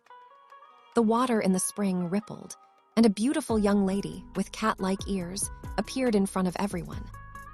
Just like Emma, she had an hourglass figure, and her skin radiated a youthful glow that made her look dazzling as the light rays of the setting sun fell upon her body. "Lilith," Luna asked, "is that you?" The young lady, who seemed to be in her early 20s, turned to look at Luna with a smile. "It is me," Lilith replied before sitting beside Luna and giving her a hug. "It's been a while since I returned to my original form. Don't be surprised next time, okay?" Lilith was older than them by a few years, and she was radiating this sense of confidence, which made Emma raise an eyebrow. She had long black hair, and the two cat-like ears on the top of her head made her look exquisite, further enhancing her feminine charm. Also, there was a hint of a mysterious air of maturity around her, which made her incredibly attractive. "Make sure to do your best so you keep your position, Emma," Lilith commented. "If you fail, then I will definitely take your place." Emma smiled sweetly as she gazed at the shameless catkin who coveted her position. "The fact that I found Master first meant that I was the one fated to be with him," Emma stated. "Also, this is proof that we already share a bond." Emma lightly tapped her right chest, and a red rune, which meant soul in the ancient language, appeared in front of everyone. Lilith, Bridget, and Sepharina looked at the lightly glowing rune and sighed in their hearts. This was indeed the symbol of the Promised One, and this meant that no matter what they did, Emma's position was more or less unshakable. Even so, they were still Ethan's protectors. With or without the symbol on their chests, they would still protect him with their lives, as expected from the members of the Protector clans that served their family. Excuse me, but what is this Promised One you are all talking about?" Luna asked. "Ethan mentioned it to me in passing, but he didn't elaborate on this subject. Can you all tell me what it is?" Lilith, Bridget, and Sepharina glanced at each other before shifting their gaze to Emma. Truth be told, they didn't have the authority to tell Luna anything. However, the angelic beauty was someone whom their master had recognized as his future wife. Because of this, she also gained the qualification to know a little bit about the background of the people who served her lover. "While I can't tell you the full details of what the Promised One entails, I can tell you what I am allowed to tell you," Emma replied. "This title is something that is bestowed upon the person whom our Lord recognizes as his first supporter. Of course, the gender of the Promised One doesn't matter. They are simply the people who will live and die with their master because of the unbreakable bond that is shared between their souls. In short, my soul is now bound to Master. So, if he dies, I will also die. This also means that I have a special role to play in his life as his protector and his property." There was still more that Emma didn't say, because it was confidential information. Until Ethan successfully completed his coming-of-age trial, the secrets of the 4 Protector clans and his true identity would remain a secret. Although the information that was shared with her wasn't much, it made Luna realize that her lover wasn't a simple person. By now, almost everyone in the academy knew that Ethan was just a farm boy. A country bumpkin who was lucky enough to attend Brinhilder Academy. If these students only knew that this farm boy was actually being protected by 4 mysterious clans, they would probably change their opinion of Ethan. Especially the nobles who looked down on him in the past because of his background. Nobles like Langston, who thought that Ethan was a soft persimmon that he could pinch any time he wanted, somewhere in the northern regions of the Able Plains. "Surround it and don't let it escape," Clara ordered as she unleashed several paper talismans, forming a magic circle that surrounded the battlefield in order to weaken her enemy and strengthen her allies. The remaining survivors from Nightfall Academy, as well as the other academies who had a good relationship with them, merged into a group in order to capture the King Manticore and bring it back to the academy. Seeing that it was surrounded, the 6-meter-tall King Manticore roared. Its scorpion-like tail unleashed over a dozen spiked projectiles, which contained poison. "Brace," Clara ordered as she activated a barrier in front of her, making the Manticore spike headed in her direction bounce off of her shield of light. Cedric also constructed a barrier in front of him, protecting him and his sister from harm. The other students did something similar, having anticipated that this would happen. Before starting the raid, Clara had briefed them about the King Manticore's abilities, so they had a general idea of how it would react after it was attacked. Still, knowing how it would react and executing it once faced in real time were two different things.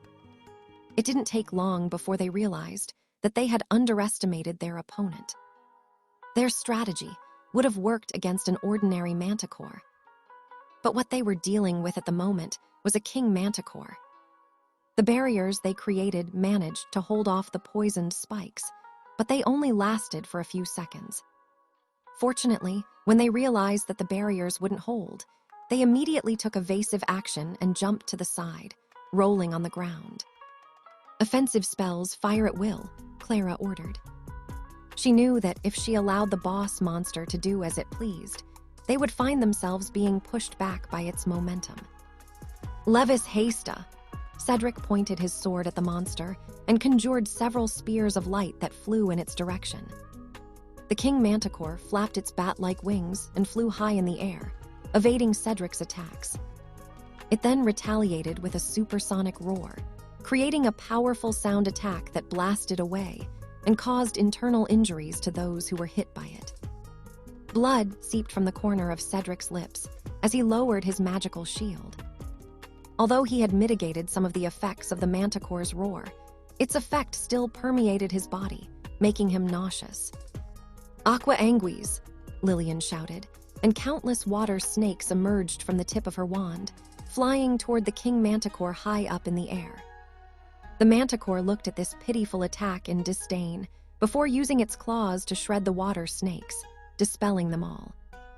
"Magna Fragger," Marco, a third year who was also present during the battle against the ancient Wendigo and the bronze giant snake, summoned a large fireball. It hit the side of the King Manticore's body, pushing it back. The King Manticore turned its head and growled at the puny human before unleashing another barrage of its tail spikes, targeting not only Marco, but also the other students that were within its range. "Combine your defensive spells," Carla shouted at the people who were rendered immobile after getting hit by the monster's supersonic roar. Knowing that their lives were on the line, walls of ice and earth rose to defend against the spikes that were flying in their direction. Some wizards and witches also created powerful gusts of wind in order to weaken the momentum of the spikes, preventing them from breaking past their defenses. "Come forth," Clara commanded as a magic circle appeared under her feet. "Wisp." A meter-tall light elemental spirit that looked like a pulsating orb of light appeared above Clara's head. The moment it was summoned, the wisp immediately flew toward the King Manticore with the intention of attacking it.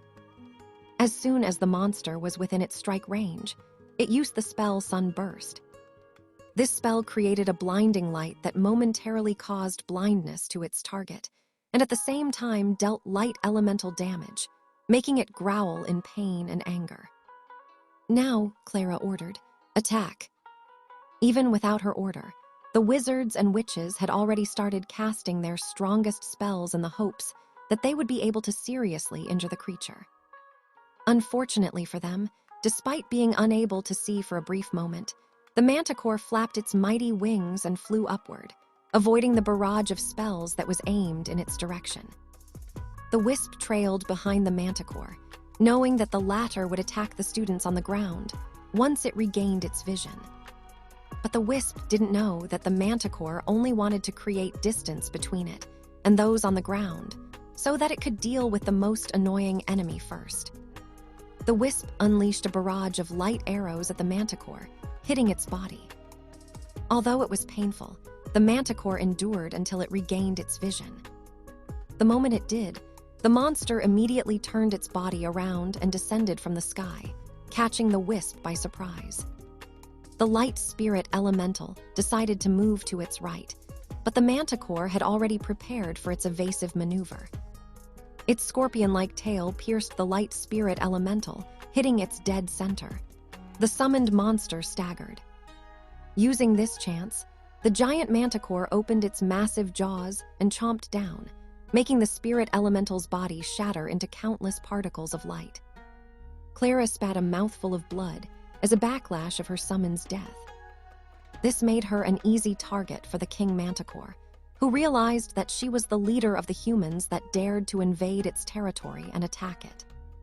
Opening its mouth wide, the king manticore unleashed another supersonic roar, intending to permanently take out the beautiful young lady with long black hair. "Protect Clara," Cedric shouted as he hurriedly threw his shield toward their leader and activated its defensive abilities. "Kyrie a lesson," Cedric shouted. Immediately, a dome of golden light emerged from the shield, covering the young lady who helplessly knelt on the ground after suffering from her backlash. The other wizards and witches nearby Clara ran toward her and unleashed their own protective spells. Domes of ice and earth appeared before Clara, serving as several layers of protection. However, these layers of protection immediately broke apart the moment the supersonic roar collided with them. The only one that managed to survive the attack was the golden dome. But even then, cracks could be seen spreading on its surface due to the damage it received. The other witches and wizards who tried to help their leader were also blown away by the impact of the supersonic attack and were knocked unconscious. "Vincula lucis," Cedric roared as he stabbed his sword into the ground, creating chains of light that bound the manticore, holding it in place. "Vincula aqui," Lillian pointed her wand at the king manticore, who had been successfully chained by her brother. 4 chains made of water also wrapped around the manticore's body, binding its head, tail, and 2 of its legs. "Vincula ignis," Marco also summoned several chains made of fire that wrapped around the monster's mouth, preventing it from using its supersonic roar. One by one, the other wizards unleashed their own binding spells, forcing the king manticore to struggle in its bindings. Half a minute later, Clara, who had somewhat recovered from her backlash, threw several paper talismans in the air that stuck themselves on the monster's body. "Fulgur fluctus," Clara pressed her palms together, unleashing a thunder wave that electrocuted the king manticore, making it squirm in its bindings like an earthworm sprinkled with salt. Clara didn't hesitate and channeled more power into her paper talismans, hoping that it would knock the monster unconscious so she could seal it. Just as everyone thought that they already won the battle, the manticore's body turned completely red, and a powerful shockwave burst forth from its body, freeing it from its restraints. With a roar of defiance, the king manticore gave the humans on the ground a sidelong glance before flying to the east with everything it had. Its enemies had already given it serious injuries, so it decided to escape while it still could. As a sentient creature who had lived for over 200 years inside the domain, it knew when to fight and when to flee. And with its current situation, it was time to flee. It didn't fly toward the Deathseeker forest, knowing that it was the territory of the ancient Wendigo. With its weakened state, King Manticore was certain that it wouldn't be a match for the strongest monster in their domain. It also didn't bother heading toward the harrowing desert, since there was some kind of law that prevented anyone from flying over this territory. Left with no other choice, it decided to fly toward the east, heading straight towards Djangga Valley. "Don't let it get away," Clara ordered as she fell to the ground. She had overworked herself in her attempt to knock down the monster that was stronger than the reports they received from the scouts of the academy. Because of this, She was unable to move her body for a short period of time, leaving her completely incapable of pursuing their target. Cedric glanced at their leader before gritting his teeth. "Lillian, Marco, protect Lady Clara and those who are seriously injured," Cedric ordered. "The rest of you follow me." Without another word, he summoned his flying broom and flew after the King Manticore, who was getting farther and farther away with each passing second. Less than 10 wizards and witches followed behind him, leaving behind their comrades who were too injured to continue fighting. They chased the creature for nearly 2 hours, forcing themselves on in order to not lose sight of it. In the end, the manticore could not continue flying and landed on the ground, growling at its pursuers, with its scorpion-like tail poised to strike. Cedric and the 6 other wizards and witches who had accompanied him encircled the enemy. They had taken several monster hunt missions in the past, so they knew that attacking a cornered beast was a very dangerous thing to do. Monsters who had been pushed into this kind of situation would no longer think twice about their life when attacking and would often prioritize bringing their hunters to the afterlife with them. The hunters and the hunted stared at each other for a few minutes. None wanted to make the first move, turning the face-off into a stalemate. But Cedric knew that this wasn't the case. The King Manticore was a powerful magical creature. Although it didn't have any powerful regeneration abilities, when given time, it would regain its strength to fight or flee. This was something that he didn't want to happen, but he also understood that if he made a rash move, it would increase the possibility of higher casualties in their group. While he was still grasping for straws to find a way to overcome this situation, he noticed 4 black dots on the horizon, flying toward them from the south. It didn't take long before he realized that they were in fact wizards and witches that were flying on broomsticks. "Those uniforms, they are from Brinhilder Academy," one of the witches that belonged to Nightfall Academy commented. Cedric nodded his head in affirmation. There were 3 flying broomsticks headed in their direction, but he could only see that there were 2 riding on one of them. "Maybe we still have a chance," Cedric thought the moment he recognized who these people were. Henry, Nicole, Rowan, and Garnet hovered hundreds of meters away from the King Manticore and gazed at the magical beast, as well as the students who seemed to be fighting against it. "It's Cedric," Nicole said. "It seems that they have changed their target." "This is the King Manticore." Garnet looked at the monster with awe. "It seems to be seriously injured, but why are they hesitating to give it the finishing blow?" "It's because they can't," Henry commented. "From the looks of it, the King Manticore ran away after suffering serious injuries. Perhaps the rest of their members are either dead or injured, and only the 7 of them are left to finish it off." Rowan snorted. They knew that they would be forced to sacrifice some of their people if they tried to subdue this. "Well, look who's here," a 4th-year student from the Darkmoon Academy, Gregory, said with a smile. "It's the sheep from Brinhilder Academy that are up for slaughter." Gregory was the captain of the Darkmoon Academy students. He was the kind of person who wouldn't hesitate to use any means to overcome his opponent, even if it meant playing dirty. "Well, look who's here," Henry replied with a devilish smile of his own. "Another dead person that will soon be added to my list." The head prefect of Dud Manor unleashed his killing intent, which made almost all the students shudder due to how intense it was. Even Gregory's smile faded after sensing the killing intent coming from one of the high-profile targets of their academy. As a magic knight himself, Gregory knew that the only people who had killed hundreds of people could release such powerful killing intent. Even so, with the numbers completely on his side, he remained confident that he would prevail in an all-out battle. Henry couldn't even fly, and had to rely on Rowan's flying broom to remain afloat. "Nice bluff, Mage Slayer," Gregory said as he raised his hand. "But your notoriety ends here." Immediately, the wizards and witches numbering over 30 spread out and encircled Henry's group, leaving them no path for escape. Rowan sneered after seeing that they were surrounded. He wasn't the least bit worried in the slightest, even if they were supposedly trapped. Even Nicole, who was the youngest of the four of them, had a fearless smile on her face as she eyed her enemies.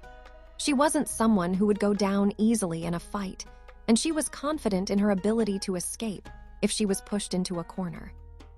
Garnet still looked calm on the surface, but deep inside, she was feeling anxious. Although she was confident about dealing with 3 wizards and witches at the same time, fighting against this number was not going to be easy. "Friends from Nightfall Academy, it will be best for all of you to stand aside," Gregory stated. "You don't want to be involved in this conflict, do you?" Cedric glanced at Gregory and then at Henry before signaling his group to pull back. He didn't want his people to be caught up in the all-out battle between the rival academies. The handsome teenager was more worried about the King Manticor, who was on the ground and watching this scene with amusement. As a sentient creature, Cedric knew that if they didn't subdue the monster quickly, it would be able to recover its strength and flee.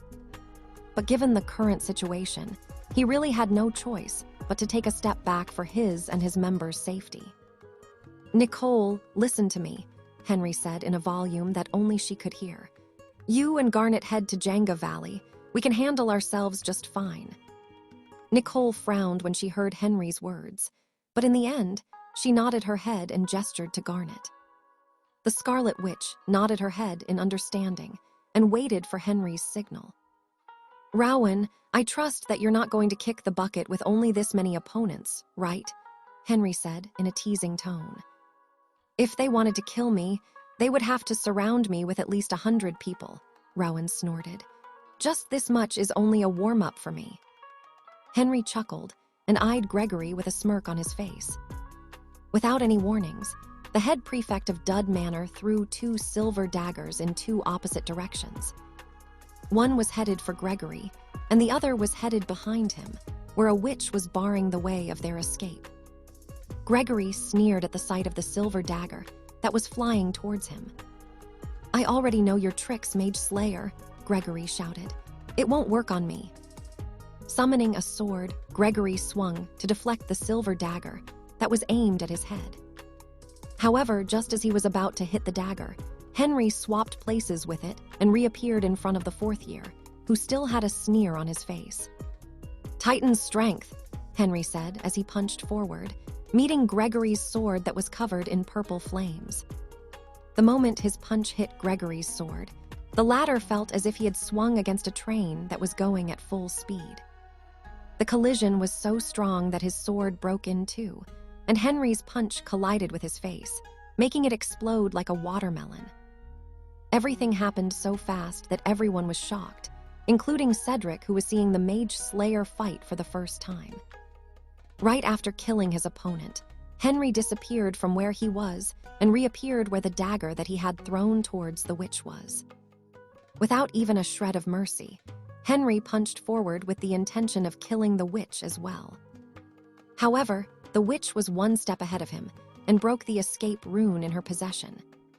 She instantly turned into particles of light and disappeared from the legacy domain.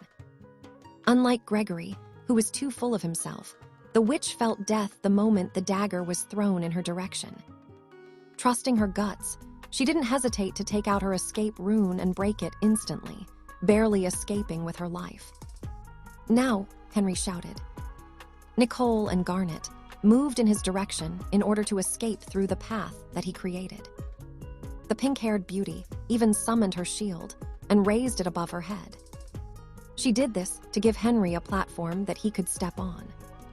A devilish smile appeared on his face as he threw more silver daggers in different directions, with the intention of killing as many as he could. When Gregory died, the enemy team had lost their commanding officer, leaving their group disorganized. Henry and Rowan took advantage of the confusion to attack the opposing wizards and witches who had come to kill them. This would show them what the executors of Brinhilder Academy were capable of. Henry and Rowan were always sent to deal with rogue wizards and witches, so their fighting experience was very rich. How could a disorganized mob form any threat against them? Cedric and his teammates could only look in horror as a one-sided massacre took place. Because of how shocked they were, They were late in noticing that the king manticore had started to run away, using the battle as its cover. "Damn it," Cedric cursed internally. "Everyone follow me." Cedric took a nosedive from the sky in order to avoid the dogfight that was growing more intense with each passing second. He made sure to dodge any stray spells that were being hurled towards Henry and Rowan, who seemed to appear and disappear in the skis. One would swap places with his dagger. The other would transform into a purple comet, annihilating everything in its path. "These people are crazy," Cedric thought as beads of sweat formed on his head. He understood that Henry was strong, since even he had heard of his Mage Slayer title in Nightfall Academy. However, he didn't expect that Luna's older brother, Rowan, was quite powerful as well. In that short amount of time he watched, Cedric was sure that if he were to fight Rowan in a life-and-death battle, his chances of winning were low. Of course, there was a chance that he could win, but unless it was a last resort, he wouldn't dare to fight with a person who could easily end a person's life with a smile on his face. 2 minutes. That was the maximum amount of time that Henry could maintain his Titan strength. Just as the name suggested, he would gain the strength of a Titan, giving him superhuman strength. Every time he was in this form, he could go toe-to-toe even with a giant, matching their raw strength and power. The moment he activated this bloodline ability of his, he would need to end his opponent within that time limit. After 2 minutes, his speed and strength would decrease to a fifth of his peak strength, making his movement very sluggish. This was the downside of his ability, so he'd only use it when he truly needed to fight with his life on the line. Of course, he would regain his strength after half an hour.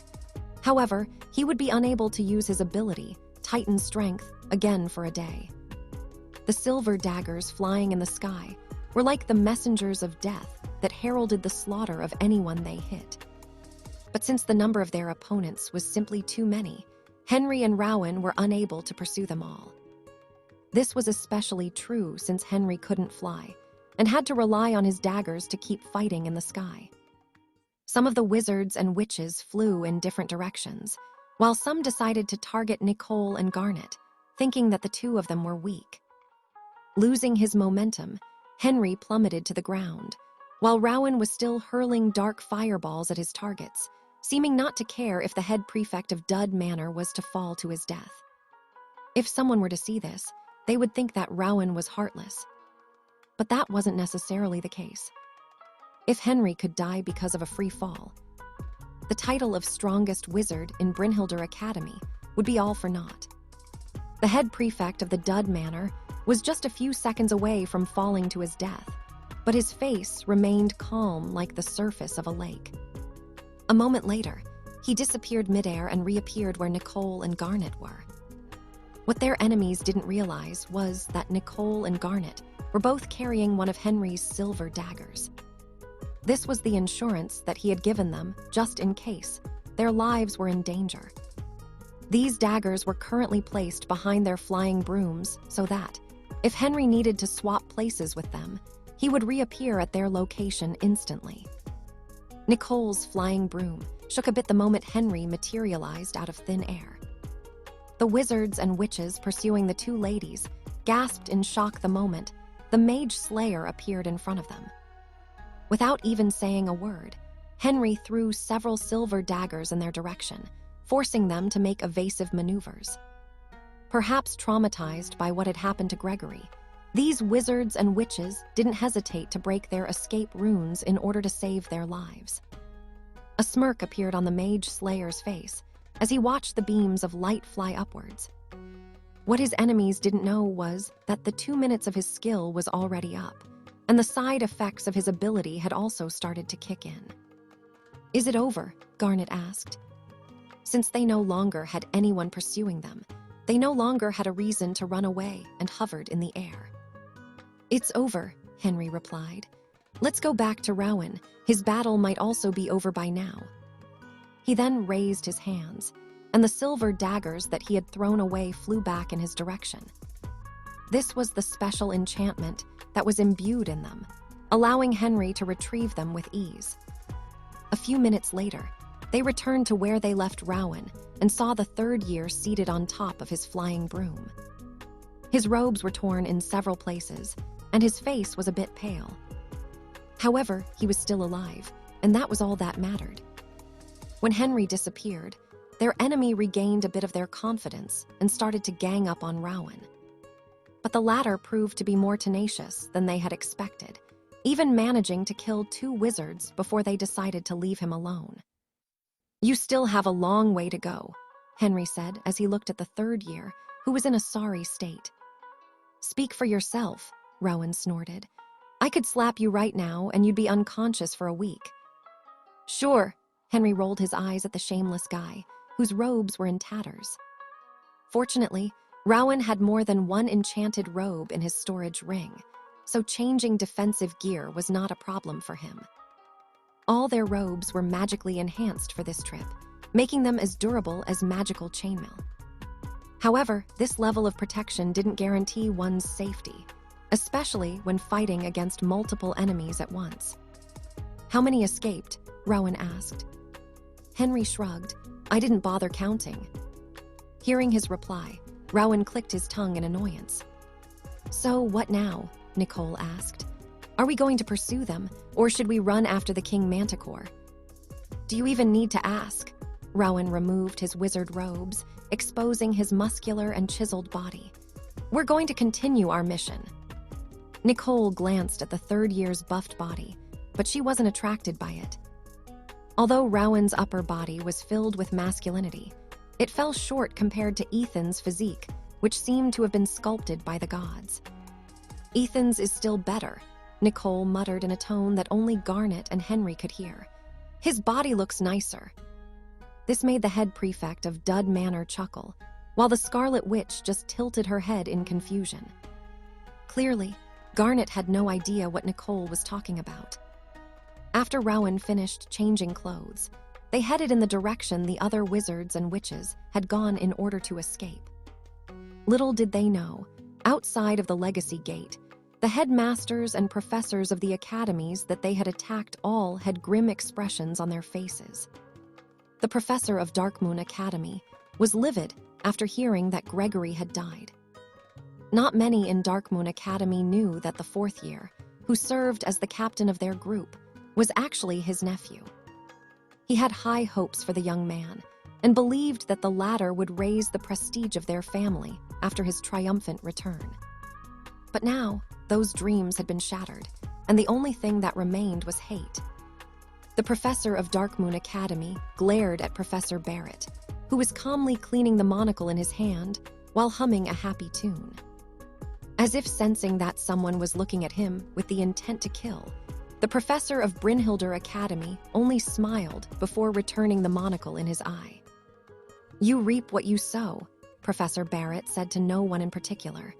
"If you are determined to kill someone, you must also be ready to be killed."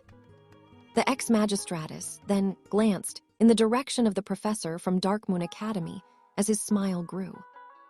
"Many years have passed since you first targeted our academy, and you still haven't learned your lessons," Professor Barrett sneered. "Maybe it's about time to stop the kiddie fights and have us adults duke it out to end it all. What do you say?" A chilling glint passed briefly through Professor Barrett's eyes, making the professor from Darkmoon Academy shudder. Due to his anger, he had momentarily forgotten whom he was glaring at.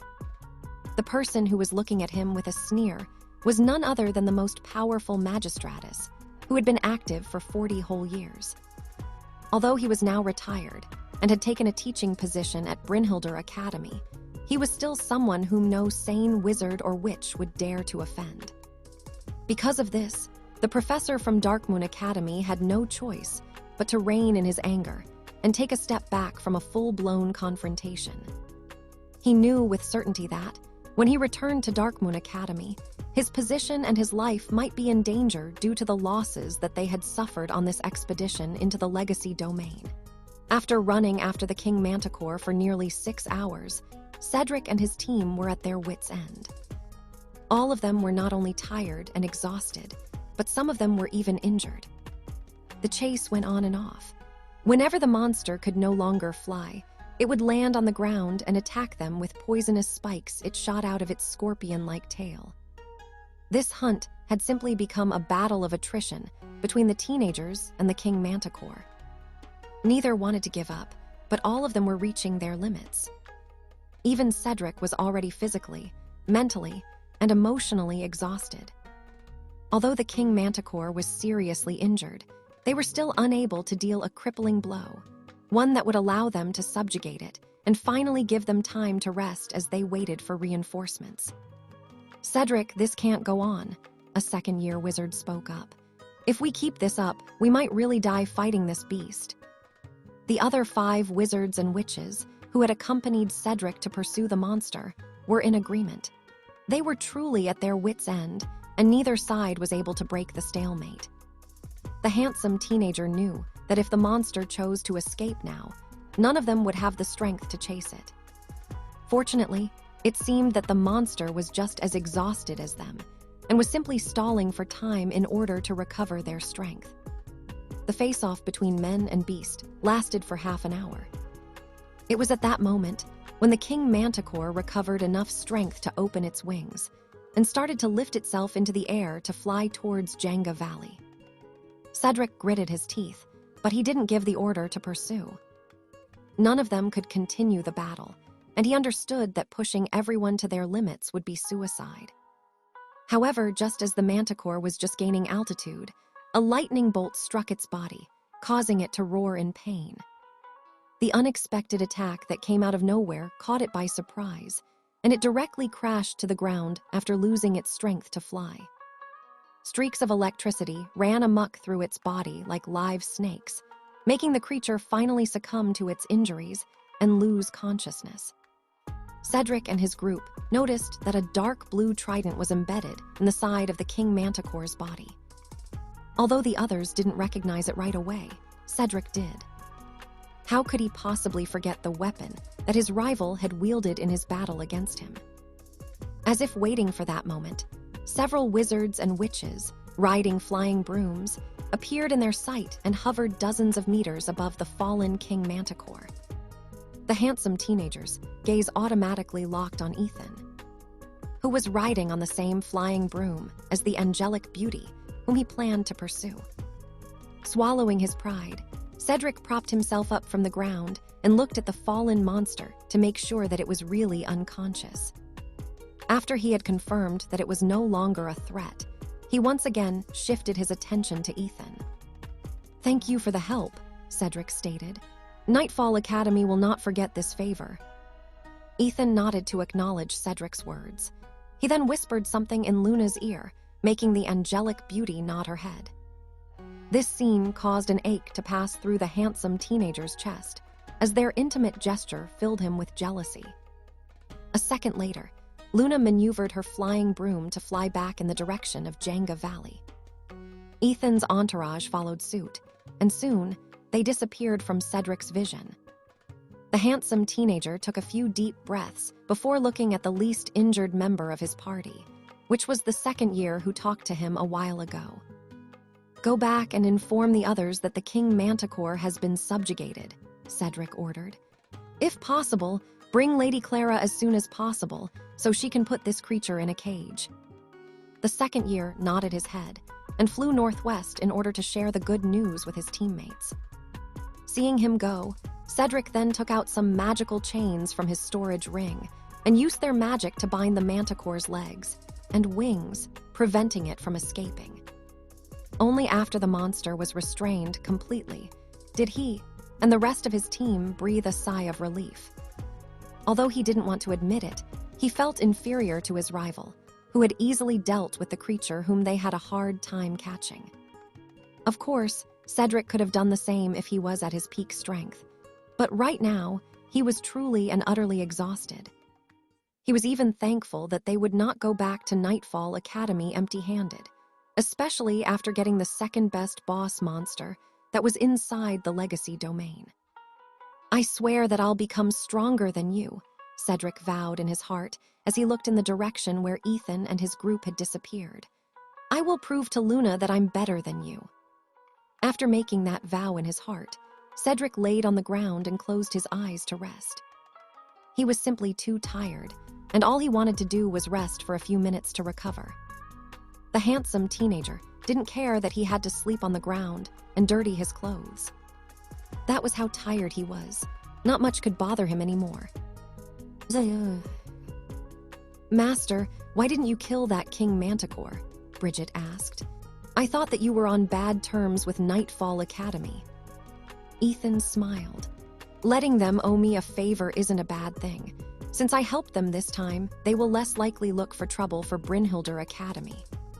As expected of Master, Sepharina praised. You are looking at the bigger picture. Ethan chuckled after hearing the beautiful elf's praise. Truth be told, when Seleni told them that there was an evil creature that was headed towards Djangga Valley, Ethan decided to investigate. That was when they saw the heavily injured King Manticor, who seemed to be on its last legs. Behind it, they also noticed Cedric's group and connected the dots. If Ethan saw the seriously injured King Manticor alone, he would not have hesitated to subjugate and maybe capture the creature alive.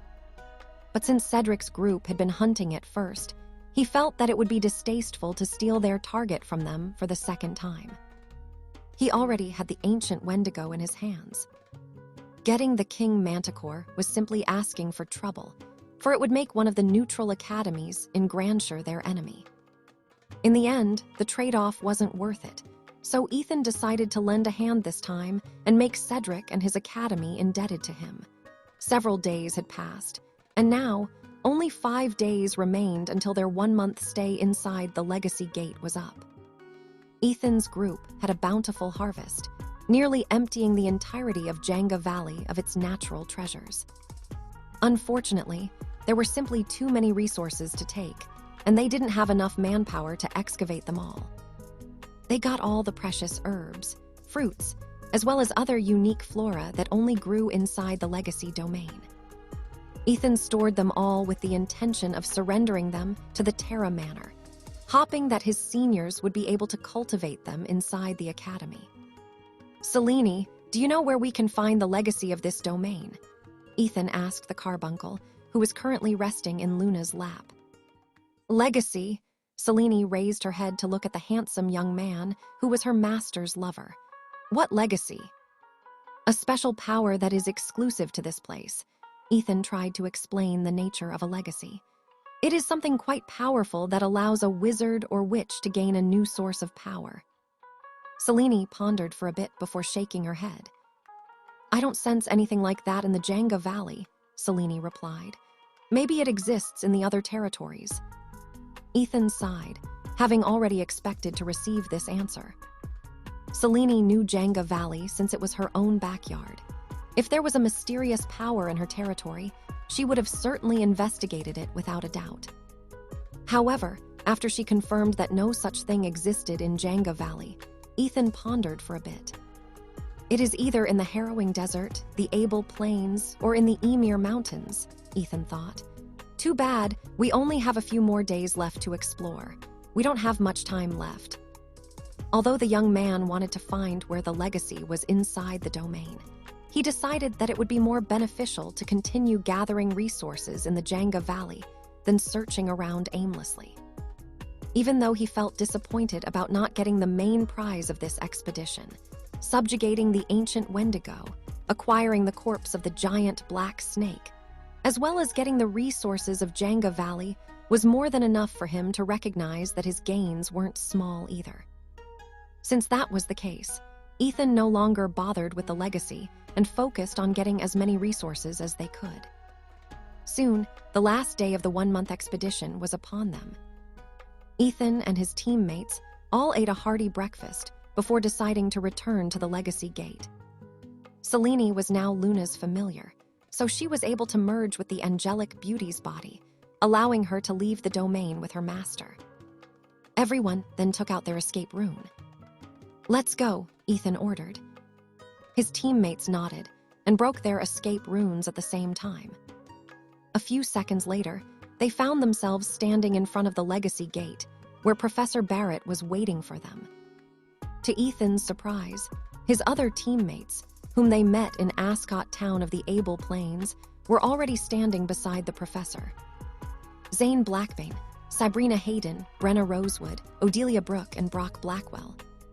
These people looked a bit haggard, but after seeing Ethan's group, their initially bleak eyes lit up as if relieved to see that their teammates were all alive and well. Bridget, Sepharina, Ace, and Archer all reluctantly returned to their respective academies. Their time with Ethan was a bit short, but they knew for certain that their families would pull a few strings in order to transfer them to Brinhilder Academy, where their master was currently at. Since that was the case, they decided to act low profile for the time being to prevent others from being suspicious of their relationship with Ethan. Only Henry and the others are left, Professor Barrett said with a smile, but the relief in his voice couldn't be hidden.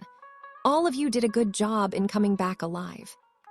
Ethan nodded, but he still felt several gazes filled with killing intent, looking in his direction. The handsome young man glanced at the people who were staring at him with a calm expression on his face. They were the students, professors, and headmasters of their rival academies, and it was quite easy to tell that they wanted nothing more than to shred him to pieces. Unfortunately, they couldn't do that. Members of the Magical Bureau and a handful of magistratus were at the scene to ensure that no trouble would happen. Nero knew that things might get out of hand due to the rivalries between academies, so he decided to call for the peacekeepers and the police of the wizarding world to ensure that there would not be a bloodbath on the last day of the expedition. Since Professor Barrett was a former magistratus, all the magistratus on the scene treated the living legend with respect. The professor might look harmless, but he was in fact the strongest magistratus when he was still on active duty. Because of this, he had become somewhat of an idol among the ranks of the magistratus, and everyone wanted to be like him. The academies that hated Brinhilder Academy knew this very well, so, for the time being, they bottled up their anger. The last thing they wanted was to make the police of the magical world their enemy. If that really happened, they would have to hide themselves for the rest of their lives or risk being sent to the magical prison of Aldebaran. Ethan and the others waited patiently for Henry and his team to return. When the handsome young man asked Professor Barrett whether Cedric and his team had returned, the ex-magistratus told him that they returned 4 days ago. Their emergence had caused quite a scene, since the King Manticor was a very big and powerful creature. Of course, the staff of Nightfall Academy was ecstatic after seeing the beast. They even helped the teenagers carry it back to the academy and had their headmaster, Nero, handle the rest. Hours flew past, and more students emerged from the portal. As the deadline for the portal's closure neared, Ethan and his people were starting to feel anxious. Even Professor Barrett, who usually looked calm, couldn't help but lightly tap his foot on the ground as he looked at the gate with his arms crossed over his chest. Finally, in the last hour, 4 people emerged from the portal.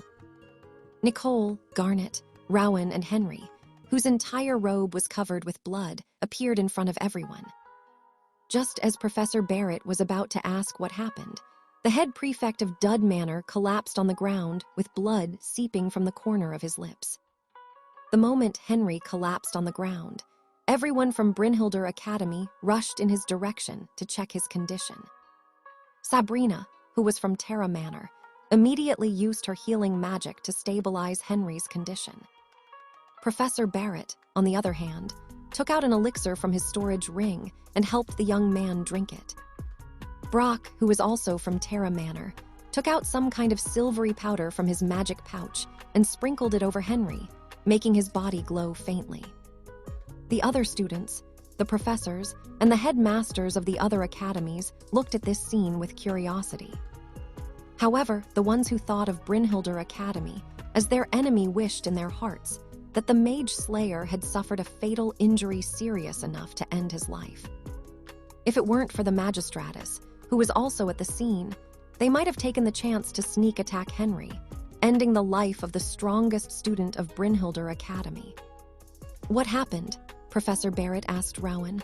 "You were with him, right?" Rowan didn't answer immediately.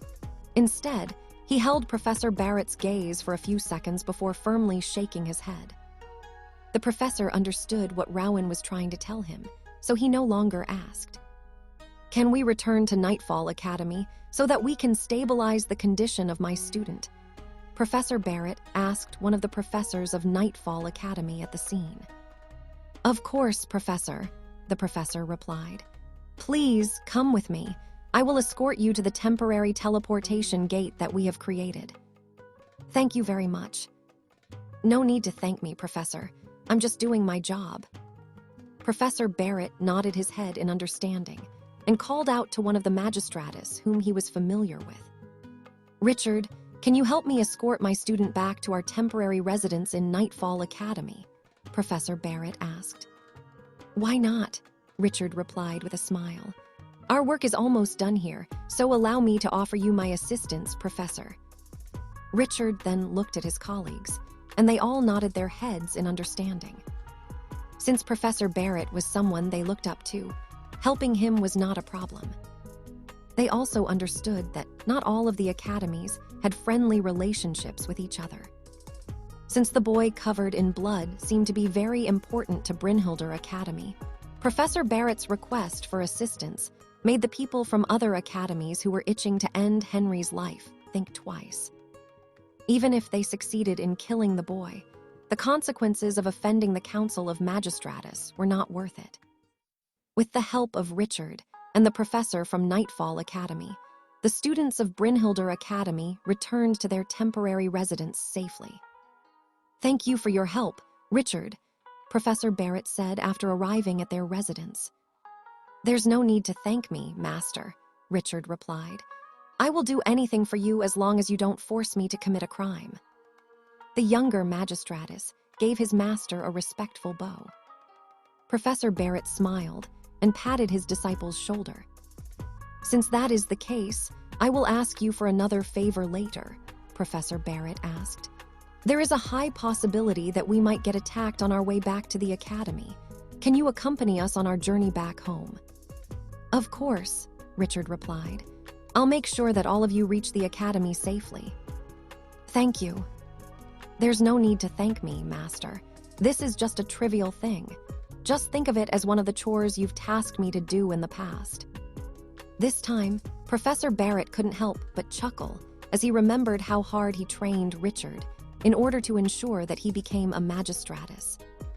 After chatting for a short while, Richard remained inside the residence, serving as a deterrent to those who were still thinking of attacking Henry while he was incapable of defending himself. Rowan, Nicole, Garnet, and Ethan were all gathered inside Henry's room when Professor Barrett returned to check on his condition. "Magna sana probationum," Professor Barrett chanted as he waved his wand around the room, creating a soundproofing barrier to prevent anyone from eavesdropping on them. He also cast another spell to prevent anyone from scrying on the residence, shielding his students from those who wanted to gather information through visions. After ensuring that the spell was in effect, Professor Barrett then sat on the chair near the bed and looked at Rowan. "Tell me what happened," Professor Barrett ordered. Rowan nodded his head. He didn't say anything earlier since there were too many people around, and he was afraid that it might cause a commotion if he said anything there. But now, he didn't hold back and told Professor Barrett everything. "Half a day before the Legacy Gate closed, the four of us sensed a strong magical presence at the northeastern edges of the Able Plains," Rowan explained. "Although I said that it was a strong magical presence, the signal would fluctuate on and off, making it hard for others to detect it. Perhaps we were just lucky to come across it, or maybe it only reacted because one of us met the condition to make it appear." Rowan paused for a bit before continuing his explanation. "After following the trace of the magical presence, we found an underground passage protected by a magical illusion. If not for the fact that we can clearly sense the magical fluctuation, we would have easily missed it. We followed the stairs that led underground. After that, we arrived at a long hallway that extended for several hundred meters. At the end of that hallway was a silver gate with the etching of a mountain on its surface. I tried to open it, but it didn't budge. However, when Henry tried to open it, the gate opened so easily as if it was waiting for him. We all entered the room, and the door closed behind us after we were all in. In the center of the room was a pedestal, and it was illuminated by magic crystals. On top of it, there was a man's arm. Professor Barrett, who was listening to everything, looked at Rowan in surprise after hearing the part about the giant's hand. "Don't tell me it's a legacy," Professor Barrett asked, not able to hide the excitement in his tone. Rowan, Nicole, and Garnet nodded their heads at the same time. "It was indeed a legacy," Rowan replied, "and the legacy is called He Who Slays Giants." "Who slays giants," Professor Barrett muttered. "What a domineering legacy." Rowan nodded his head in agreement. "Back then, our group had just finished hunting several of the students who had tried to kill our teammates," Rowan said, with a solemn expression on his face. "Of course, although we overpowered them, it's not as if we didn't receive any injuries during our battles." At that time, Henry was the most exhausted among all of us, yet the moment we entered the room, we weren't given any chance to rest. The crystal arm moved and transformed into a 10-meter-tall bronze giant. Me, Nicole, and Garnet were teleported to a different place, allowing us to watch Henry fight the bronze giant on his own. Knowing that he couldn't fight the giant head-on in his current condition, Henry tried to stall for time by running and dodging the giant's attack, waiting for his strength to recover enough. He tried his best to fight even though he was clearly exhausted, but it wasn't enough. In the end, the bronze giant managed to grab hold of him and smashed his body on the ground, breaking his bones. After that, it smashed its fist on Henry's chest. At that time, I thought that he would turn into meat paste, but one of his life-saving artifacts activated, mitigating the damage. Even so, several of his ribs were broken.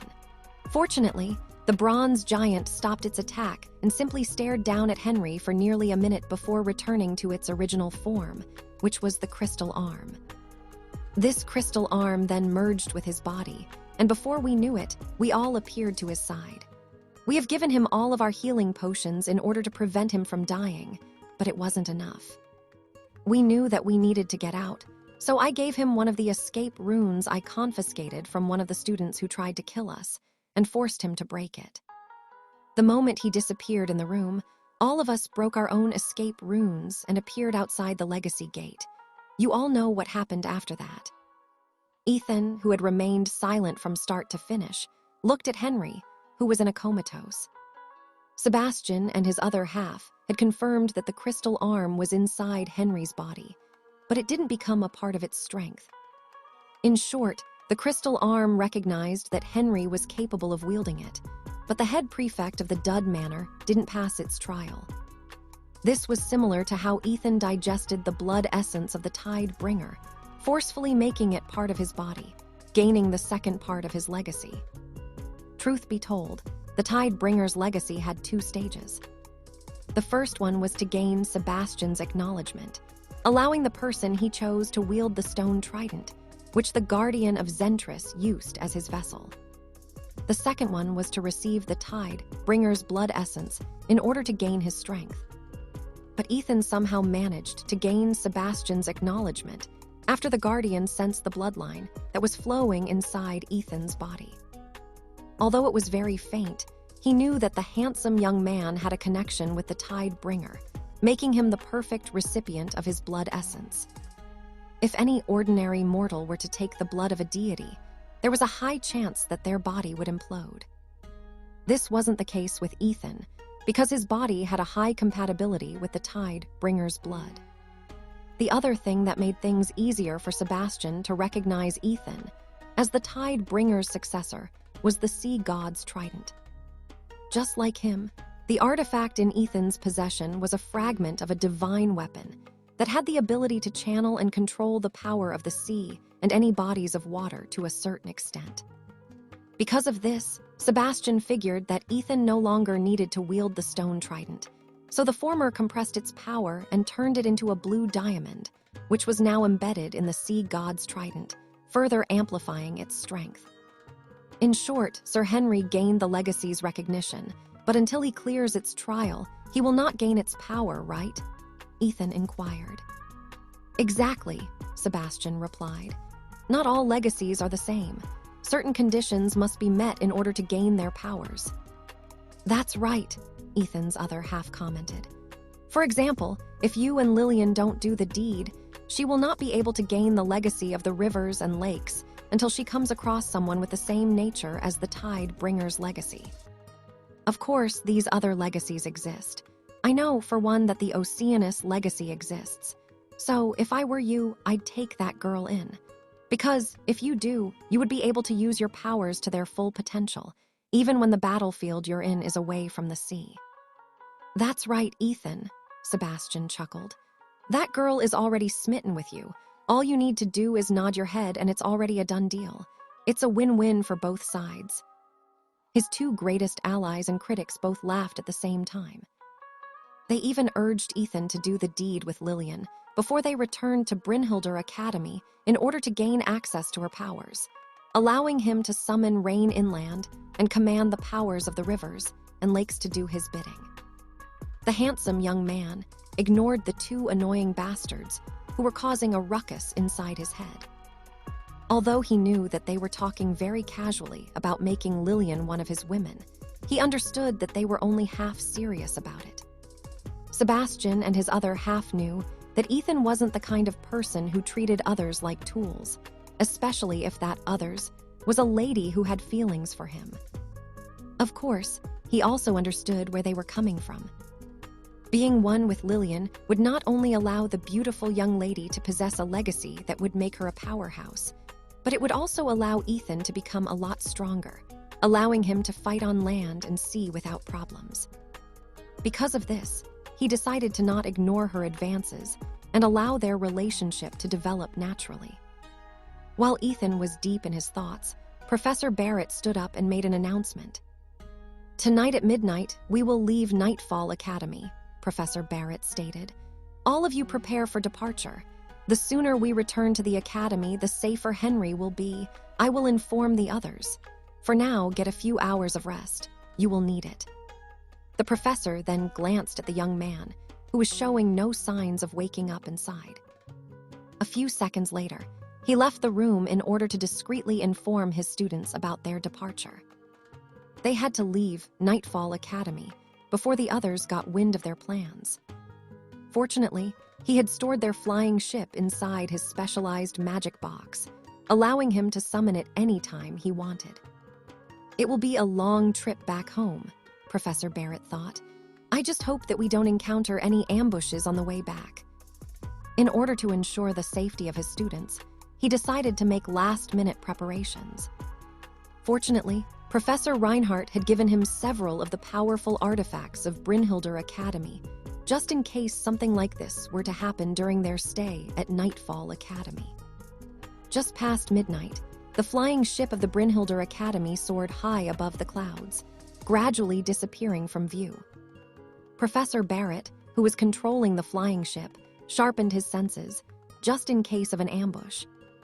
Although they had not informed anyone about their departure, there was still a possibility that their enemies had laid a trap around Nightfall Academy to prevent them from returning to Brinhilder Academy in one piece. Richard stood beside Professor Barrett, vigilantly observing the surroundings as well. As a magistratus, he specialized in detection and stealth missions, as people in his profession usually infiltrated the camps of rogue cultivators who harmed the innocent. The magistratus had used a stealth spell to hide the flying ship from sight, which gradually depleted his magical reserves. Even so, he deemed that this was a necessary measure in order to successfully leave the academy unnoticed. Rowan and Ethan were tasked with guarding Henry, who was still unconscious. Luna's older brother was the strongest student next to Henry. Ethan, on the other hand, was recognized by Professor Reinhardt and Professor Barrett as the strongest first year. Aside from the two of them, there were no better bodyguards to protect Henry. The rest of the students were currently resting, but they were ready to help just in case something unexpected happened during their journey. An hour later, Richard took a deep breath and canceled the stealth spell. They were now several miles away from Nightfall Academy, and he deemed that this was enough of a head start to shake off any pursuers. He had already expended half of his magical reserves, so he decided to drink a potion to help him increase his magic recovery. Richard could have kept the stealth spell going, but he knew that draining his magical reserves was a terrible idea. Professor Barrett also understood this, as he was the one who personally taught this to his disciple in the past. He kept the flying ship high in the sky and used the clouds as a cover to hide their presence. Although the return trip to Brinhilder Academy was filled with tension, it passed uneventfully, and they didn't encounter any ambushes throughout their journey. What they didn't know was that, although their rival academies were expecting them to return to the academy to escape their pursuit, they didn't expect that Professor Barrett would do it so soon. The spies whom they had sent to observe the temporary residents of Brinhilder Academy had all been knocked unconscious and put to sleep by Professor Barrett and Richard. Because of this, the professors and headmasters of the other academies thought that Professor Barrett was planning to wait for Henry's recovery before making their escape. They only noticed that their targets were gone when morning came, and by then, it was already too late. In the middle of the night a few days later, the flying ship landed safely at Brinhilder Academy. They were greeted by Professor Reinhardt, Professor Ophelia, Professor Galena, and a beautiful young lady who had already been informed by Professor Barrett about what had happened in Nightfall Academy. Professor Barrett had used a special artifact that allowed long-distance communications. With this, Professor Reinhardt decided to be more discreet and only invited people who would certainly keep this matter a secret. When the headmaster found out that Henry was in a coma, he decided to keep this matter under wraps and personally escorted the unconscious young man to the Dud Manor. The beautiful young lady who was waiting alongside them was none other than Irene Campbell. She was Henry's fiancée and a powerful healer in her own right. After arriving at Dud Manor, Professor Galena, who was the best healer in the academy, checked Henry's condition. His injuries are recovering very slowly. Professor Galena frowned. Whoever attacked him was very powerful. They also left a residue of power inside his body, which is getting in the way of the potions and healing spells that should have allowed him to fully recover by now. However, aside from that, his vital signs are stable. I estimate that he will be fully recovered in a week, but whether he will wake up before or after his body is fully healed is still uncertain. Irene, who was using a healing spell on her fiancé's body, had the same opinion as Professor Galena. Although her spell was definitely working, the recovery speed was abysmal. A single glance was enough to show how anxious she was, and the sight of her helplessness made Ethan sigh in his heart. Clearly, Irene loved Henry very much, and from the looks of it, she had no intention of leaving his side anytime soon. "Let us let the patient rest for now," Professor Reinhardt said softly. "Irene, are you staying here for the night?" "Yes, headmaster," Irene replied with a determined look on her face. Professor Reinhardt nodded. Understood. Ethan glanced at his head prefect one last time before leaving the room along with the professors. Sebastian and his other half assured him that Henry would recover from his coma once his body was fully healed. Since he knew that his two advisors had no reason to lie to him, he felt a little relieved knowing that his head prefect would recover in time.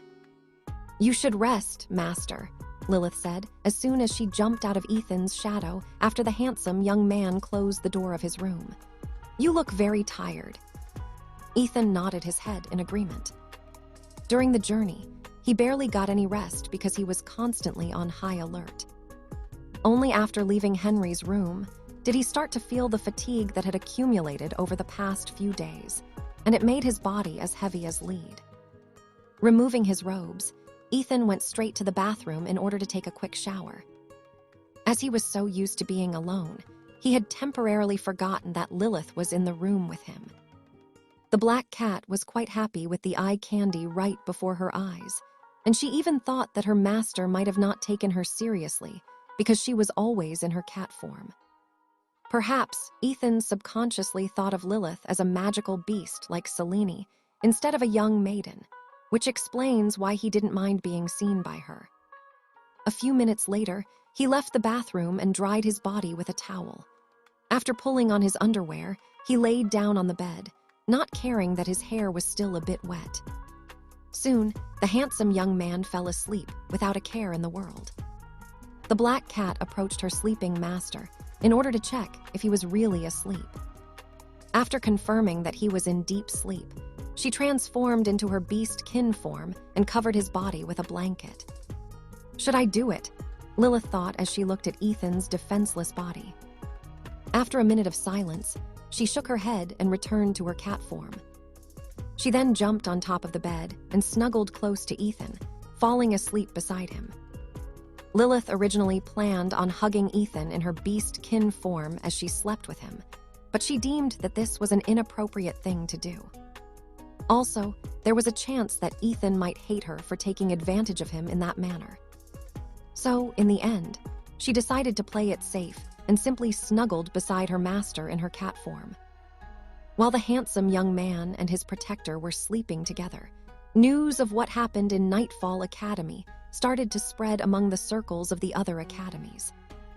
As to whether this would bode well for the students of Brinhilder Academy or not, they would find out a few months later, when the Academy's mission hall opened for the second time. Crystal clear water that held incredible power and knowledge surrounded it. The salmon didn't know how it appeared in this place, but it was fine with that. Every day, it would simply swim around this small space, unaware that there was a bigger world outside of the Well of Mimir. The salmon never felt hungry, but from time to time, there was a handsome young man who would come to visit it and throw insects down for it to eat. This person's name was Mimir, and he told the salmon that he was the one who placed it inside the well that held all the wisdom in the world. The salmon, who soaked up the magical waters that held all the knowledge of the world, was able to speak every language in existence. Because of this, it didn't have any problems conversing with the young man, who insisted that he was the salmon's master. "Little salmon, listen well," Mimir said in a teasing tone. "If anyone asks who you are, tell them that you are the salmon of Mimir." "I don't want to," the salmon replied. "There's no way I'll introduce myself like that to other people." "Are you sure about that?" "Yes." "Then should I barbecue you right now and eat you?" The salmon shuddered and quickly swam to the deepest part of the well. However, as if pulled by a powerful force, it found itself rising towards the surface, meeting the handsome young man face to face. "Who are you, little salmon?" Mimir asked with a devilish smile on his face. Since it was a very intelligent salmon, it immediately knew what Mimir wanted. Left with no other choice, the salmon said the thing that the handsome young man wanted to hear. "I am Mimir's salmon," the salmon replied. "Very good," Mimir nodded his head in satisfaction before returning the salmon back to the water. "I will be leaving for a while, so you will be in charge of protecting this well. Of course, I don't expect much from you, but at the very least, you must make sure that whoever drinks from this well has to pay a price. Do I make myself clear?" The salmon of Mimir nodded, and with that, the handsome young man disappeared without a trace. Days turned into months, and months turned into years. Even so, the salmon never bothered to wonder why Mimir hadn't returned since the day he left. It just spent its days swimming inside the well and dreamt of many things in its sleep. It dreamt of people and places, of heroes and lords, of beasts and monsters, and several tales of old. But one day, an old man appeared at the well and asked the salmon a question. "May I have a drink on this well so that I can become wiser?" The salmon felt offended that someone would dare to even ask to drink the water it was swimming in. "No, you may not drink this water," the salmon replied. "My master is not here, so you should wait for him to return." "Then who are you?" the old man asked. "Also, do you know when he will return?" "I am Mimir's salmon," the salmon answered, even though it didn't want to be referred to in this manner. "And no, I don't know when my master will return. It has been a decade since I last saw him, so I don't know when he will return." The old man sighed. How unfortunate. The old man left, and the salmon thought that it had successfully driven away the old coot from its territory. However, the next day, the old man returned and asked the same question. Naturally, the salmon replied the same way that it did yesterday. However, this time, the old man didn't leave. It continued to pester the salmon over and over again. If fishes could experience aneurysm, then the salmon would have already experienced it due to the stubbornness of the old man who refused to take no for an answer. Reaching its limit, the salmon finally gave up and entertained the old coot who wished to gain the knowledge that would allow him to know the hidden secrets of the world. "If you wish to drink from this water, then you have to pay the price," the little salmon stated. "And what price must I pay?" the old man inquired. "Your eye." The little salmon replied out of annoyance. "Give me your eye, and I will allow you to drink." Thinking that this would deter the old man, the salmon praised itself for being smart. How could someone possibly agree to its demand and pluck out their own eye? Only crazy people would do that. Unfortunately, the old man whom the salmon met was one of those crazy people. Taking a deep breath, the old man plucked one of his eyes and tossed it inside the well. A moment later, he scooped up the water from the well with both hands and drank it greedily, not caring about the blood that was flowing from his eye socket. After he finished drinking the water, the wound on his eye healed at a rapid pace, and a smile of understanding appeared on his face. "Salmon of Mimir, one day you will be part of the dreams that you see in your sleep," the old man said with a smile on his face. "You will be surrounded by heroes and lords, of beasts and monsters, and be part of several tales of old." The old man chuckled as he winked at the salmon with his remaining eye. "Perhaps one day we will meet again, and I will return this favor that you have given me." The old man smiled. "Until then, continue to dream, Salmon of Mimir, and see the world through the eyes of others." After saying those words, the old man finally left. He might have lost an eye, but he finally got what he wanted. After the old man had left, the salmon dived down on the bottom of the well and looked at the eye that the old man had tossed inside its domain. It didn't feel right letting such a thing remain inside its territory, so the salmon decided to eat it.